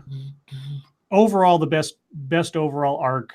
I mean, first and foremost, Iron Man's arc started in 2008. Yep. Okay, this isn't a character that just sort of plopped into places, Captain Marvel. This was somebody who's been built up over time to get to this point. Keep talking. I will be right back. I'm sorry. Okay. So Iron Man at the beginning of this movie is physically and spiritually defeated. Of all the characters in the Avengers, the one who has taken the most sort of personal responsibility for the fate of the Earth and everything else has been Iron Man. Since Avengers, where he flew through the portal to blow up the invasion ship and almost lost his life, to all the nightmares he's had since then, to the vision of catastrophe that the Scarlet Witch put into his head in Age of Ultron, to his sense of necessity to try to protect the Earth from the worst that could possibly happen. Tony Stark has shouldered himself with the responsibility of the greatest possible threats throughout the entire run of movies to this point. And this is where it comes to the head. And this is where he had his greatest failing or his sense of failing at the end of Infinity War, where Spider-Man disappears to dust in his hands. And, if you watched Homecoming, he specifically told Spider-Man that, if something happened to you, he couldn't live with it, because he put this kid under threat by bringing him into all this, and then something happened. He couldn't live with himself. But then he, literally watched him disappear into dust and die in front of him. So by the end of the first 10 minutes of Endgame, where he's returned to Earth, everybody's failed, everybody's defeated, everybody's dead. He watched someone that he took responsibility for, sort of a surrogate son situation where he was sort of seeing himself as the father figure, like Howard Stark, his own father, and completely failed to protect him, failed to protect everybody. He's a broken and defeated man, physically and otherwise. And he goes back with Pepper. And in the 5 years that pass between the first 10 minutes of Endgame and when we get into the movie, he has settled down into a quiet life with Pepper. They've had a child, a daughter named Morgan. And so she's 5 some odd years old by the time we get there. And he's basically resigned himself to being a father, a recluse for all intents and purposes, and not going to try to do any more superheroing. He gave it his best shot and he failed, and he carries that with him. Sorry, I'm back. Yeah. And so we're talking about where we find him in the movie? Yeah, so we find him in the movie as a dad, as by all evidence, a very good and caring dad, very focused on being a good dad, trying to not be the kind of dad he kind of saw his father as, and be there for his child, and do everything in that realm, because he's basically given up on being the guy that can try to save the world. He's just going to try to save his own life, essentially, at this point. And this was a point where I knew we were going to have a weird time travel story. Sure. Because if you go back in time and fix everything exactly how it was, he doesn't have his daughter anymore. Yeah, and let's address that real quick before we get into Iron Man. Sure. My biggest sort of like WTF is 50% of every living thing on the planet has now traveled 5 years in the future. Yes. And lost 5 years and advanced 5 years. So for just as a short thing, guys, and again, you're gonna have to see the movie. The way they solve everybody dying is they don't go back in time and stop it from happening in the first place.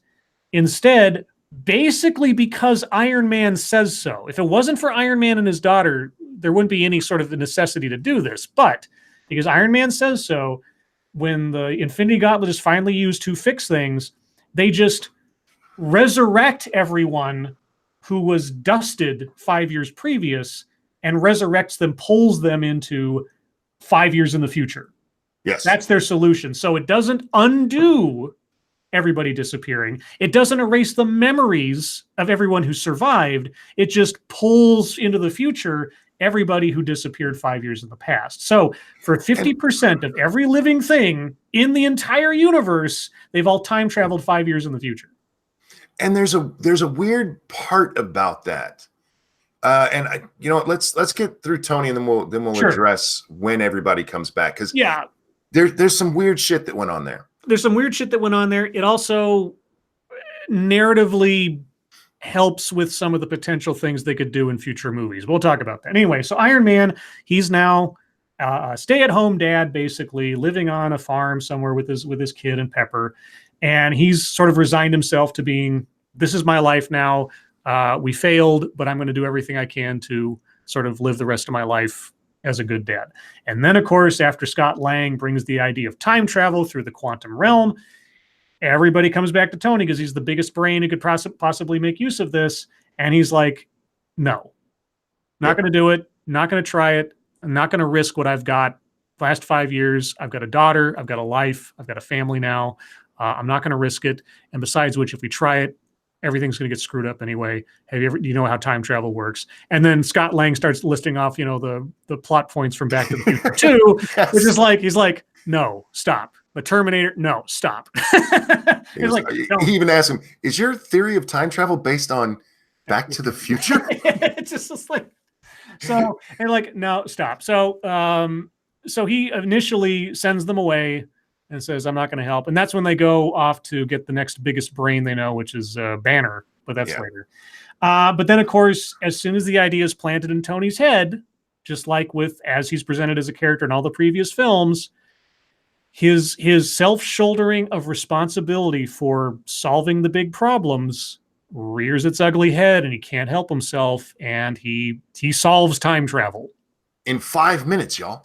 Well, not even 5 minutes. Yeah, well, with the information that's, I mean, let's be honest. Right. With the quantum realm and all that stuff is explained as being much more researched by Hank Pym and everything in the Ant-Man movies. So Tony had some head start with the information they brought him before he got to that point. But anyway, so that's beside the point. He solves time travel, and then of course he tells Pepper, and Pepper's looking at him like, he's just like, I just kind of want to go to bed and just like forget about it and move on with life. And she's like, but that's not you. She actually says, but will you rest? But will you rest? And that was a big thing in this, especially if you go back to Iron Man 3, where he's literally unable to sleep because of the nightmares of what happened in New York in Avengers. So yeah. And that was such a great callback. And Tony has a great arc in this. He really does, from start to finish. And I have a problem with the finish, but as a character, he grows, but stays true to himself the whole time. Yep. Which is amazing. Yeah. Because even with Thor, like I said, my favorite character in this movie, he doesn't stay true to himself in this. He stayed true to himself in Infinity War. By the time we see him in here, he's like, what happened to Thor? But Tony, he's still doing, he's about his family. Pepper, taking care of them. That's still him kind of taking care. And then that seed is planted and he can't help himself. Yeah. And this is a credit to not only the writers of all the Iron Man stuff to this point, but probably and most certainly to Robert Downey Jr. for preserving the spirit of that character from the first movie all the way through to this point. Mm-hmm. And it is really, you sort of like how you could say the Star Wars movies are sort of the arc of Anakin Skywalker to a certain extent.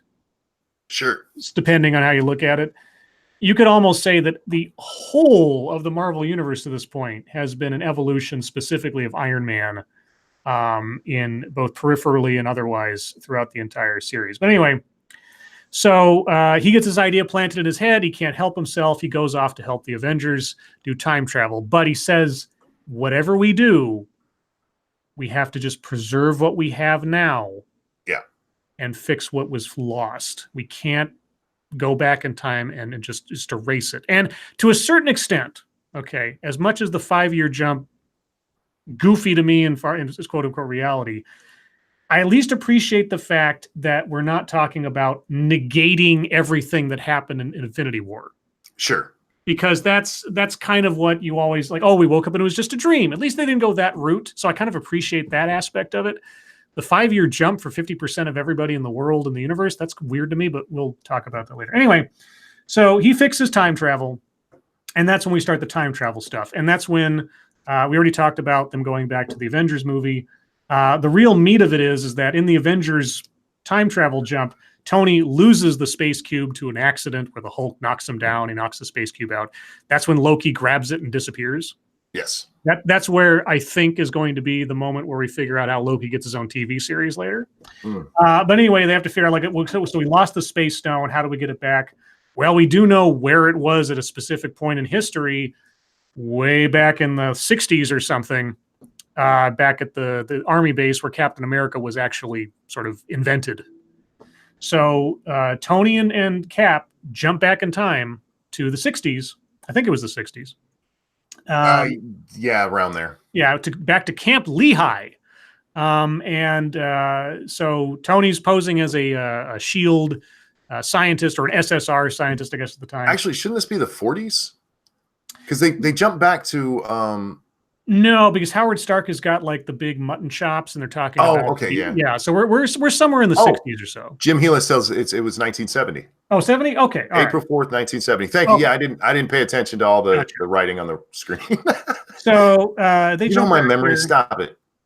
And they're marching around, and Tony runs into his father at a younger age, just before Tony himself is about to be born. Before you get there. Yeah. There's a wonderful moment where they're going down in the elevator, mm-hmm. and there's that black lady. I forget. I think she was in one of the other movies too. But she asked Captain America, "Are you new here?" And he went, "Kind of." Yeah. Because that's where he was born, man. Yeah. Many years earlier. But beautiful, beautiful moment. Yeah, but so something that has always been the wall. I guess is the insulating power of death has separated Tony from his father from the beginning till now, because the only time we ever see Tony actually interact with his father, sort of, is in a holographic flashback that we see in Civil War, where Tony shows the day, the last time he talked to his father before they died, quote unquote, in a car accident. And but ever since then, for the sake of what we've seen in the movies from Iron Man till now, Howard Stark has always been this sort of presence in the background, this ghost of expectation and memory and maybe disappointment as well, that Tony's had to struggle with throughout his entire life. Well, now on this base, he runs into his father just before he's becoming a father, and after Tony has become a father. Yes. It's this weird flip where, like, the guy who never really knew his father until after he died, who is now a father himself and had experience of raising a child, is talking to his past father before he becomes a father, giving him advice on how to raise his own kid. So it's poetic. I love it. Well, the great part about that scene, one, this is another one of those scenes where I had to lean over to Lady Monkey and tell her who that was. Sure. We watched this in a theater, and the theater we were in, there were three of us, me, my wife, and some random dude who was sitting there by himself. So there wasn't even a kind of moment. You didn't get the audience reaction. Like, that's his dad, just to give her a clue. The way he talks about becoming a dad and how much you hear the obvious love in his voice that you might not get from your dad, especially Tony and his dad with the relationship we've heard, that he never got that during their relationship. Yeah. This is all stuff he kept in because, he had serious work to do. And in Tony's mind, he became a second priority. And I just disappoint him all the time and all that. He actually got a moment to see, my dad was excited about me. Yeah. And the way it was, that was a great fucking scene. Yeah. It was really good. And I love as they separate, because they have to, Tony hugs his dad. I know. I was like, okay. It was so great. Now, the other thing that I want to point out real quick is that scene shows, as far as I know, the very first and so far only crossover between the movies and the TV show of a specific character. And that is Jarvis. The guy who plays Jarvis in that scene is the same guy who played Jarvis in the Agent Peggy Carter series on TV. Well, no, actually, I take it back. I guess Dr. List in Age of Ultron also appeared on Agents of S.H.I.E.L.D. beforehand. But in general terms, that was the first sort of like real crossover of the TV shows and the movies, where one came before the other. So I thought that was interesting. Not that it means a whole lot, but I like the fact that they brought that actor back to play Jarvis, and it maintained continuity with what they'd established in the TV show. Yeah, if you're looking for throwbacks, this movie is filled with them, which is one of the reasons I think a lot of people love this movie a lot more than I did. Yeah. Because I like the throwbacks, I do, but I don't think that necessarily makes a good plot. No, it doesn't make a good plot, but it's it tugs on emotions. It tugs on emotions, and it also rewards people who have been watching the films or paying attention to the extraneous stuff since the beginning. Because when Thor says, "I knew it," yeah, if you hadn't paid attention in Age of Ultron, that line doesn't have nearly as much impact than if you remember Thor's reaction when he thought Captain America might have moved his hammer. Yeah, and all these other things. Yeah. I've always watched that scene, or when I've watched that scene, you see Thor. Thor knows. Yes. At that point, he knows. He's got to know. Because it moved just a little bit, and nobody else could even. Didn't Tony even try to like fly? Oh yeah, no, he had one of his Iron Man gauntlets on, and he rocket jets on it to try to. He couldn't get it off, and then he had him and Rhodey were trying to pull on it, and then of course Banner like starts pulling on it and starts faking out like he's going to turn into the Hulk, and it doesn't. Yeah. Yeah. So if you actually pay attention to that scene, you knew. But so Tony gets this thing and he comes back. Is there anything else we need to get to before we get to what happens to Tony here? Not really. I mean, his scene with his father and everything was kind of the last thing before we get to the big last shebang. So they get all the stones. Thanos comes. There's the big fight. And you know what? I didn't understand this part of the movie. In Infinity War, we saw a second gauntlet. Yeah, it was a fake one. Yeah. Oh, how do you know that's a fake one? I never got that impression. Oh, Infinity War. Sorry. I was thinking of Ragnarok. There's a when they go down to the trophy room in Ragnarok, and you see the Infinity Gauntlet. She makes a comment of how it's totally a forgery or something.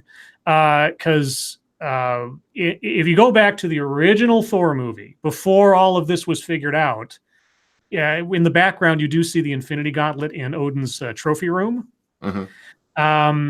And I'm not quite sure how they explain how there was an Infinity Gauntlet before there was an Infinity Gauntlet for the rest of the continuity, but they waved that off. There wasn't Tony built an Iron Man version of the Infinity Gauntlet for this movie. I don't know.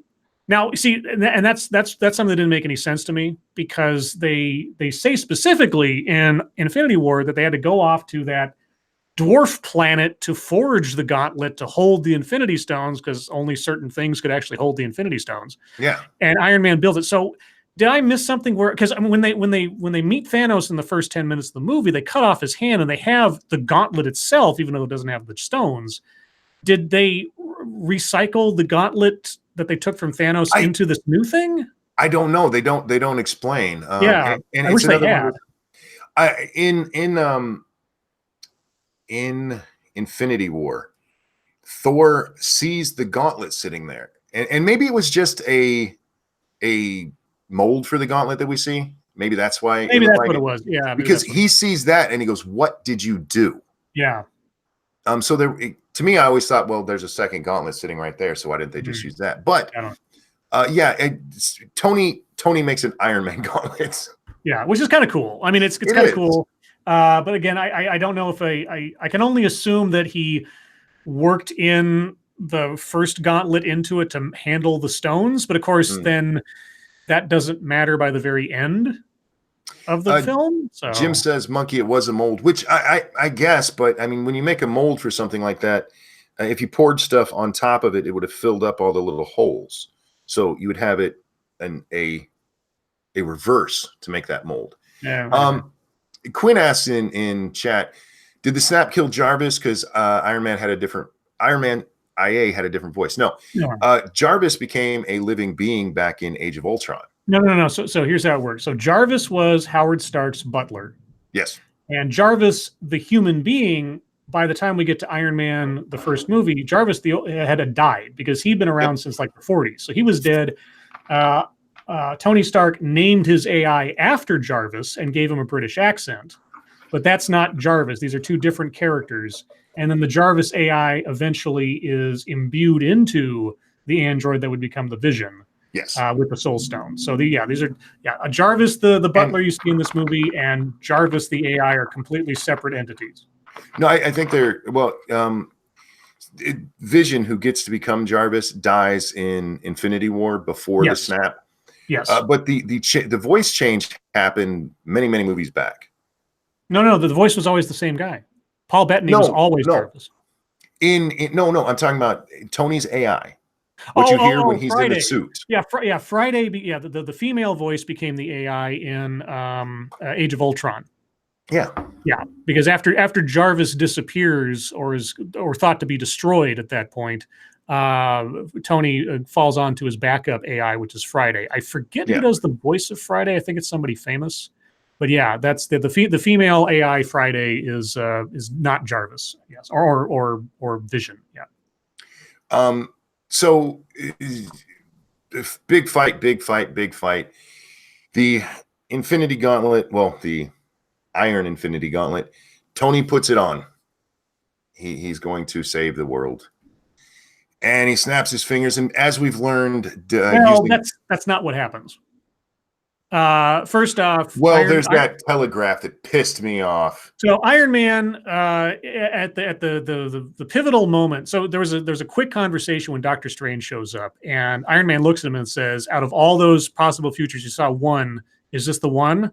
And he says, "If I tell you, it won't happen."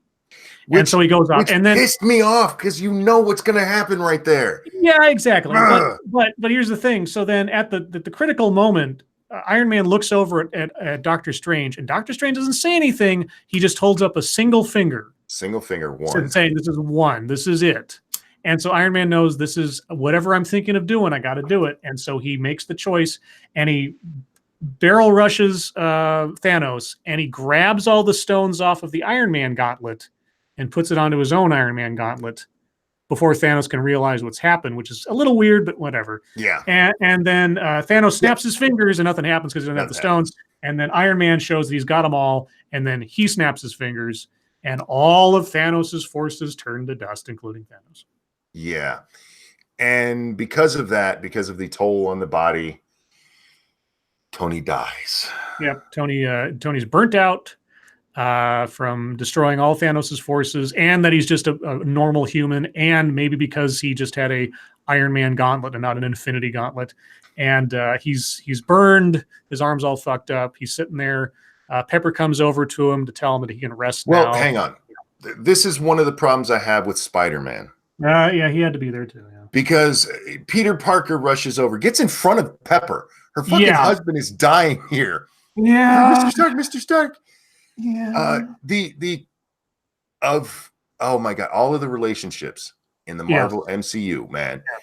The one between Tony and Peter is so goddamn forced. So forced. Well, forced to a certain extent, but more so thin, because we've only had like a movie and a half. Whereas if anybody should be rushing up to Tony for a last minute, it should be Pepper and Cap. Cap and Pepper. Was Cap? Like, of all the people who should be able to say goodbye, Cap. And especially Pepper. Don't get me wrong. Pepper was appropriately the last one to be there with him. Great. Yes. But Cap.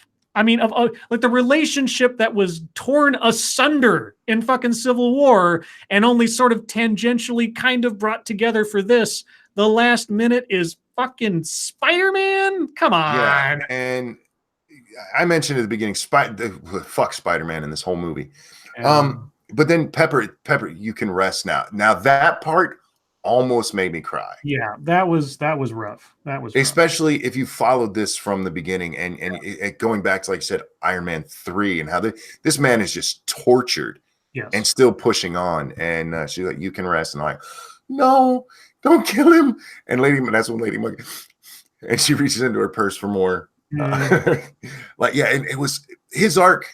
I hated that they killed him because I love Iron Man, but it had to be done. I mean, I didn't hate how they made him go out. Nope. He went out like a hero, man. Yeah, he went out like a hero. He went out, and it all calls back to the very first Avengers movie where Captain America looks him in the eye and says, "You're not the guy to make the sacrifice play, to lay yourself down on the line for another man," kind of thing. Yep. And even though he did do that same kind of thing in Avengers where he flies through the wormhole and everything, and he's done that to a certain extent since, when it came down to it, and Doctor Strange sort of told him, "You're it." Yep. And he just bit the bullet, so to speak, and gave it up. And it was a perfect ending. It was a perfect arc for the character. Never bring back Robert Downey Jr., Disney. Do not invalidate this. Leave this out, because it sucks that he's dead. Because, again, I would watch, and I know every Iron Man movie is just, okay, he's fighting somebody with new armor. Like, I don't care. Get him in there. I love Tony Stark. Yeah, the character's great. The character's always been wonderful. Robert Downey Jr. has been the linchpin. Brie Larson is no fucking linchpin. So I don't know what they're talking about by making her the new sort of connective tissue for the next. She was meaningless. Meaningless. She's meaningless in this. I haven't seen the Captain Marvel movie, so I cannot comment on that directly. But as far as a reflection of a character that I would want to see leading the future of the franchise, nothing in this movie made me go, Oh, there's the standout real superstar of this, aside from the fact that they made her, like I say, Deus Ex Machina, Superman, but anyway, yeah. The other thing we didn't talk about, and this is with Thor, is at the end we see Thor head off with the Guardians. Well, there's actually a comic book series called As Guardians of the Galaxy, so that's that kind of, which is, given where they've put him, it's the perfect place for him to go. It is. Now there's a couple of things to talk about. They brought back, I call her Gonorrhea. What's her name? The Gamora. green chick? Gamora. Yeah, but it's not Gamora. Gamora that we knew is dead. The Gamora that they bring back is the one from the past. So Gamora has never been a part of the Guardians of the Galaxy, is not in love with Peter Quill, doesn't know any of this stuff, but she's out there in the universe somewhere. No, she's not.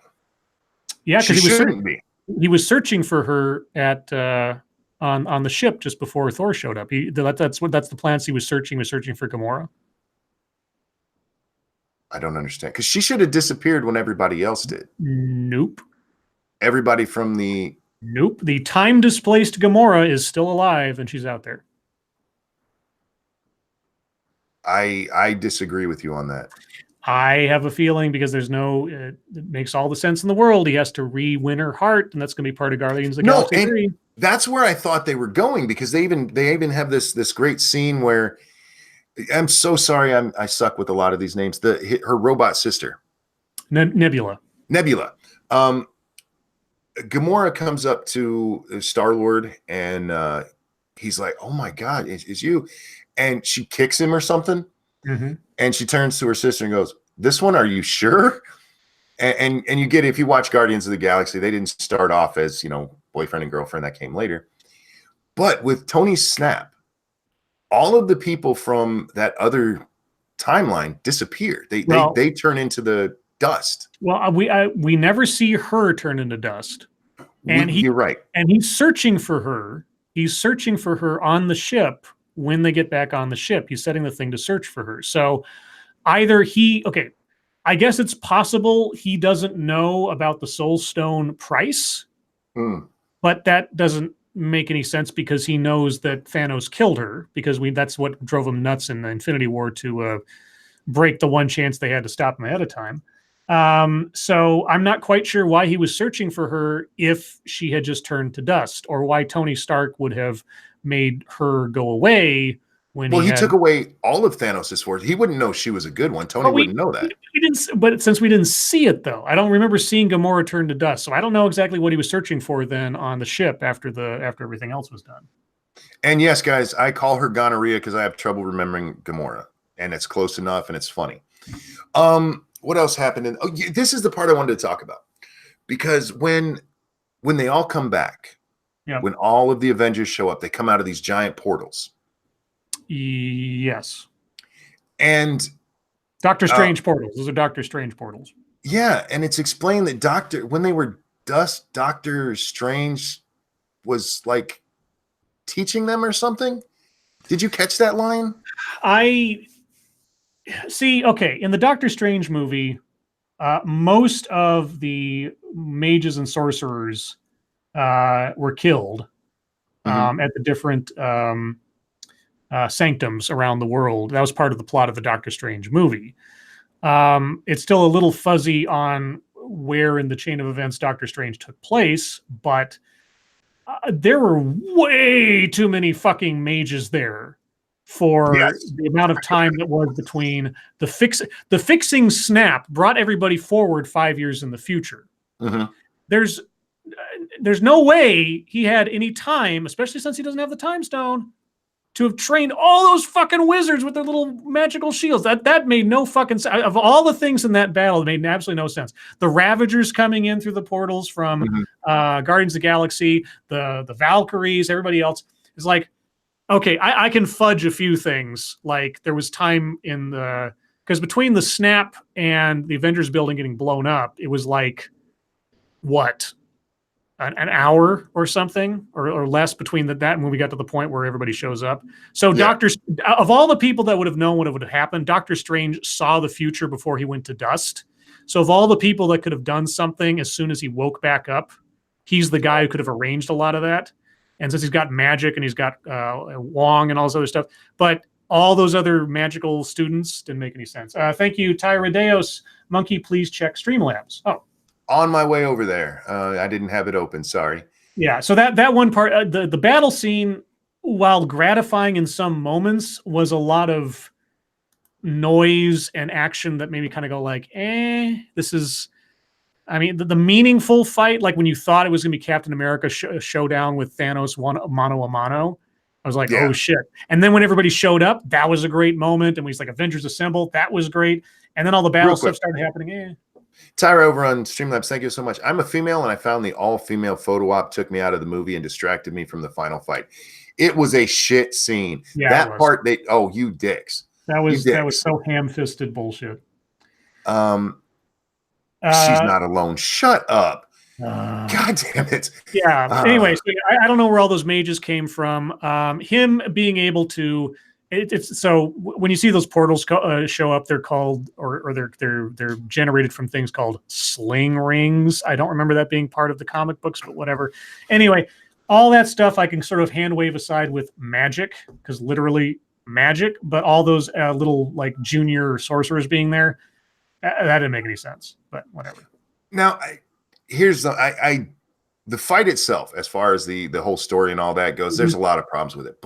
But the fight just visually was fucking amazing. Yes. It was gorgeous. Yes, it looked good. All the action was just sort of melded into a big noise bucket after a little bit, but that was a comic book panel come to life in the end of a major series. It was great. It was really good, and a lot of it, especially with everybody was there. This is the one thing that I love about this movie of all the other ones, is that so far as I can tell, every single superhero from every single Marvel movie to this point who is still alive and active made an appearance. And if you'll notice, now, here's the thing that it took me a second. At the funeral scene for Tony. Yes. There was one person at the funeral scene that I didn't recognize for a second. I was like, why is that kid standing? Who is that kid with the weird hair? Because everybody there was explicable, who they were. There's one kid that was like, who's that? Oh, yeah. And I was like, oh my God, that's the kid from Iron Man 3 that he had a pal with for a while. Is it really? It is. I checked it because after the movie, I thought of all the people who's going to be at this funeral for Tony Stark, what character? Because it could have been there by accident. It had to be somebody significant who's just standing there. I'm like, the only person I can think of that had any relationship with him in any of the movies that is that kid from Iron Man 3. So I looked up. I was like, yep, that is the same kid, same actor from Iron Man 3, grown up. And what I am hoping is that he left the Iron Man shit to that kid and he becomes the new Iron Man. The new Iron Man will be a chick, man. It's going to be Morgan or somebody. He's going to have some titties. I know, but still, it would be a great send off if, like, it's like he turns into like the at the end of Batman, Dark Knight Rises or whatever, where like Robin walks into the Batcave and is going to take over. Mm-hmm. It'd be great if he gets called back to Stark Tower by Pepper Potts, and it's like, so in Tony's will, like, here you go. It's like, oh shit. No, it was I loved that part in Iron Man 3. Him and that kid, that was a great relationship there. Well, yeah, that was the best part. So Iron Man 3, for the guys that don't know, that was written and directed by Shane Black. He was the guy who also did Kiss Kiss Bang Bang with Robert Downey Jr., which is a great movie. Iron Man 3 is the lesser of the Iron Man movies, in my opinion, because they went a bit too all over the place, but the dialogue and the relationship between him and that kid. And the best part is when the kid's standing outside, he's like, and Iron Man's about to drive away, and he's like in the cold, he's like, I'm cold. And he says, oh, I know you are. You know how I know? Because we have a connection. And he just drives off. Yeah, he's a total dick to that kid. Oh, it's great. It's great. While still being, eventually being the protective guy. Overall, this movie. Yeah. I don't think they could have made a perfectly satisfactory follow-up to Infinity War. Infinity War was so good. So good. I don't think it was impossible, but they had a lot of things to try to wrap up. And even though it was 3 hours long, again, guys, you're talking about a 3-hour movie with multiple main characters. So that's relatively small amount of real estate to get a lot done. Well, here's the thing. One, I think they hurt themselves by jumping 5 years in the future. That's the one part that I understand. So, like I said, this is the big of all the things in the movie, the aspects of the movie that make me the most conflicted. It's like I appreciate they didn't just hand wave away Infinity War and the effects and the events of that, etc., because that was too significant an event to just sort of say, "Oh, it never happened." Okay, we woke up, it was all a dream. I'm glad they didn't do that, but like I said, having half of everybody who's ever lived now be suddenly 5 years in the future, not having aged a day, while everybody else they knew is now 5 years older. And we've effectively gone from 2018 to 2022 or something overnight, or 23. Yeah. You know what my biggest problem with that is? Mhm. I'm sitting in this chair here right now, right? Yes. And if suddenly somebody snapped their fingers and 5 years ago today, the person who was in this exact spot showed up, it'd probably be my son laying in his bed. Mm. And he would be stuck through my legs right now. Oh, well, you hand wave away that stuff too. No, you can't do that. Well, here's the other thing too, is that like, so half of Peter Parker's high school class is 5 years younger than him now. 5 years older. Or older. Yeah. 5 years older. So when he goes back to high school, like we saw at the end there where he sees like Ned. Ned, so that means he's back at school. That means all the kids there. Well, I mean. Well, in his case, I mean, Ned would have had to have died too. Yeah, Ned died too. Ned turned to dust. And like some number of his classmates, obviously all of his classmates had to have died because they all are going to show up again and Far From Home. Right. Yeah, it's just that is the one like thing that's going to stick in my teeth, so to speak, as we go forward, because it's kind of like, how do you resolve that? That's just so... Yeah, suddenly all the kids who were here 5 years ago need to be put back in class. Yeah, and all the teachers that survived, all the students that survived have moved on, and not only moved on, but can you imagine the psychological terror that half the population has gone through and watching their loved ones turn to dust, or living in a world where half the people died, and all the post-apocalyptic notions of that? I mean, the neighborhood that Scott Lang walks into when he's trying to find his house again, that's what half of everyone has had to live with for 5 years, and then suddenly everybody's back. I understand that they're going to probably sugarcoat over that for the sake of not dwelling on it, but that is nuts. It makes no sense. Yeah. And the jumping 5 years in the future was just wrong. Now, if they had 6 months, fine. A year, okay. The only reason they did the 5 year thing was to give Tony a daughter. Yes, exactly. Yeah, it's Tony, the only reason. Tony's daughter. Okay, big secret here. Tony's daughter is the driving force behind the point of this entire movie. Yep. Not just erasing what happened, is to make sure that Tony's daughter survives. The 5 year jump is to make sure Tony's daughter exists. Tony's daughter is like the nexus point for everything that happened in this movie, practically. And I think that really hurt the movie, because there is so many questions now about. One, we know the Marvel universe isn't over. No. Black Panther's already coming out. Spider-Man 2, for the sake of this, is coming out. We got the TV series for Falcon and Winter Soldier and Loki and Scarlet Witch. There's going to be they're going to pick up the Iron Man franchise at some point again, somehow. I don't know how, but somehow.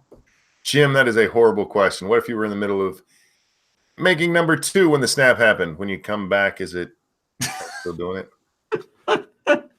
That's my poop dusted with me. That's an excellent question. And look, it's comic book logic. I get that, but this isn't the same as a comic book where, you can adjust everything, because you do have the other movies coming out, and you have to explain why. I'm very curious. I don't remember in the trailers. Is Peter in the Iron Spider suit? No, they have him in a. Well, he uses a couple of suits in this one, because Nick Fury. So, for what little I understand of the next Spider-Man movie, Spider-Man is going, or Peter Parker, I should say, is going on a student trip to London.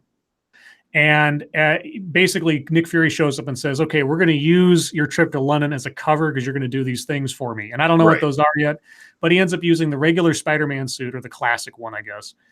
He also ends up using the sort of a quasi Spider-Man noir / Spider-Man stealth suit at some point to be like secret agent or something. As far as I know, the Iron Spider suit isn't in the next movie, but I don't know. Which makes no sense because that makes him so powerful. And again, for Spider-Man, I hate what they've done to this character. Because he literally was, who was in that suit didn't have any meaning. And because in Infinity War, there's so many times where you go, oh wow, oh look what it's doing. And like, no. Yeah, how does his wall climbing stuff work through metal again? I don't fucking know. I don't know. Yeah, the spy. I will agree with Monkey on this. While I didn't hate Homecoming, the Iron Spider suit specifically.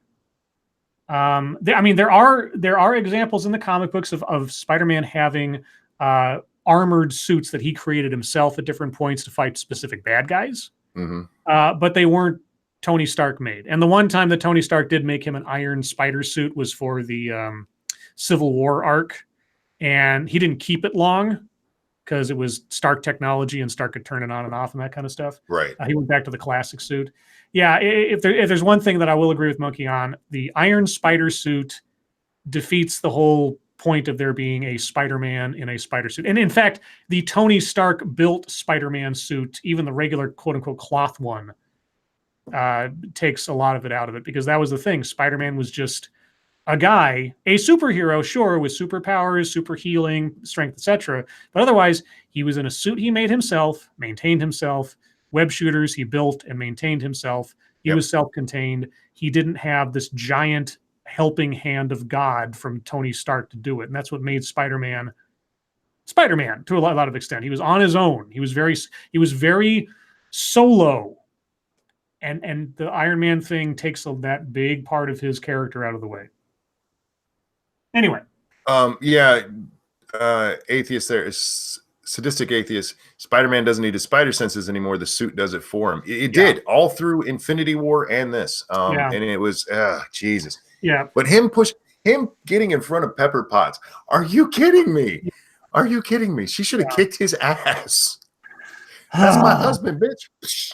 Anyway, no idea how. I mean, like I say, the 5-year jump, they're going to have to hand wave that. If they dwell on that too long in the other movies, I don't know. I don't know how you make that an effective plot point without like dwelling on the timey-wimey nature of time travel. But we know there's a Spider-Man movie coming. There's a Black Panther 2 coming. There's a Black Widow movie in the works. So maybe Monkey's theory is correct. We got a Loki TV series. We got a WandaVision TV series coming. So somehow they bring the Vision back. Curious to know how they do that, of course. And Winter Soldier and the Falcon are going to be their own TV series. Not sure what comes after that or what they've announced. Oh, but they are bringing in the Eternals. Real quick, Jim Gila says he got there just before she did. Again, this comes down to that they did not earn that relationship. Me and Scribe on our Monkey ones, we've talked about this, movie streams. Yeah. We've talked about this so many times where you do not earn that scene. And that scene was not earned. Yeah. There's especially for this movie of all the movies. Yeah. The person who should have been there should have been Cap and then Pepper. Yep. If anybody was going to be there slightly before Pepper, it should have been Cap, and it wasn't. And there are moments that you earn in a story, not just a movie, but in a story. And then there are moments that are forced on you. And that moment was really forced. Now, while I understand the significance they placed on Peter Parker as sort of a surrogate son for Tony in Homecoming, in Civil War, then Homecoming, and then at the end of Infinity War, where he sort of saw, the line he says in Homecoming where he says, if you died, I wouldn't be able to live with myself. And he sees the kid die in front of him. I understand what they were trying to do. But when you've got the movie that is supposed to cap off 11 years worth of plot, and when you've had multiple movies now with the relationship between Cap and Iron Man, not having a moment where they finally settle and for real settle their differences. Yeah. And you could say, oh, well, that part where Cap looks at him and says, "Do you trust me?" And he says, "Yes, I do," or vice versa. That wasn't enough. It should have been there. No. But anyway, I think we've done this to death. Well, I just want to give my overall. This is why I said it was blah to me. To me, for so many reasons. Yes, there were good characters, but there's good characters in all Marvel movies. Yes, there were great scenes. There's great scenes in all Marvel movies. Infinity War, I don't know if it was by accident or this was actually just really well designed. Everything just worked. It was all meaningful, the whole thing. Yeah. And in this one, I mean, there's chunks of it you could take out and it wouldn't have changed the story much. The Hulk, I mean, there's no real reason for him to be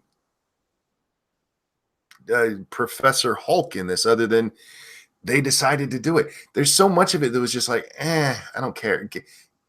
And the payoff, the killing of Thanos, which should have been at this major moment, happens in the first 10 minutes of it. It's like, well, it diffuses a lot. I had hoped that, like I said, I had hoped that there would be a twist that one of the Avengers themselves would have turned out to be the final obstacle, if not the villain for the whole movie. Because really the villain for the movie was getting the stones back, doing the time heist, and getting everything back. If there was going to be an obstacle at the end, I would have hoped, like I said, it would have been somebody on the team who gets a hold of the gauntlet and is going to do something altruistic but disastrous, and they have to be stopped. That's what I had hoped for. See, I would have hoped that I know you said don't make Infinity War not matter. I wouldn't have minded if this picked up right where Infinity War ended off and kept going straight from there. So that Thanos is the big bad at the end. So they actually earn a kill against this guy who did it. The killing of him was just like, well, that was easy. And instead what we get at the end is a past Thanos who is sometimes stronger than the Infinity Gauntlet one. But his motivation sucks. It was such a letdown. Yeah, there's a lot of parts of this, but like I said, I was more satisfied with the individual resolutions to the individual characters more than I was with the movie as a whole. And honestly, Infinity War is a tough act to follow. I look at Infinity War as Empire Strikes Back. Yes, I use that same thing. Yeah, and Return of the and Endgame is kind of its Return of the Jedi. Yeah, Endgame is its Phantom Menace. Oh, okay. Well, look, if you like Marvel movies, watch it. I'm not trying to talk anyone out of watching it, but be warned. There's so many people that are making this. It's so great. No, it was okay. Like I said, it's satisfying. If you've watched the movies to this point, there are so many satisfying payoffs to having paid attention and been a fan to this point. Is it Infinity War 2? No, not in the quality, not in the storytelling, certainly not. At least, and not as a whole item. Like I said, individual character arcs, individual resolutions. There's going to be arguments to the end of time as to whether or not Captain America was done justice, or Iron Man was done justice, or Thor, etc. And that's fine. That's more fuel to the fire. But yeah, I liked it. It hit a lot of heartstring notes for me for specific instances, for specific characters. Given what I already knew, you're going to get a hell of a lot more out of this if you've been following all the movies than if you're just dropping into this blank.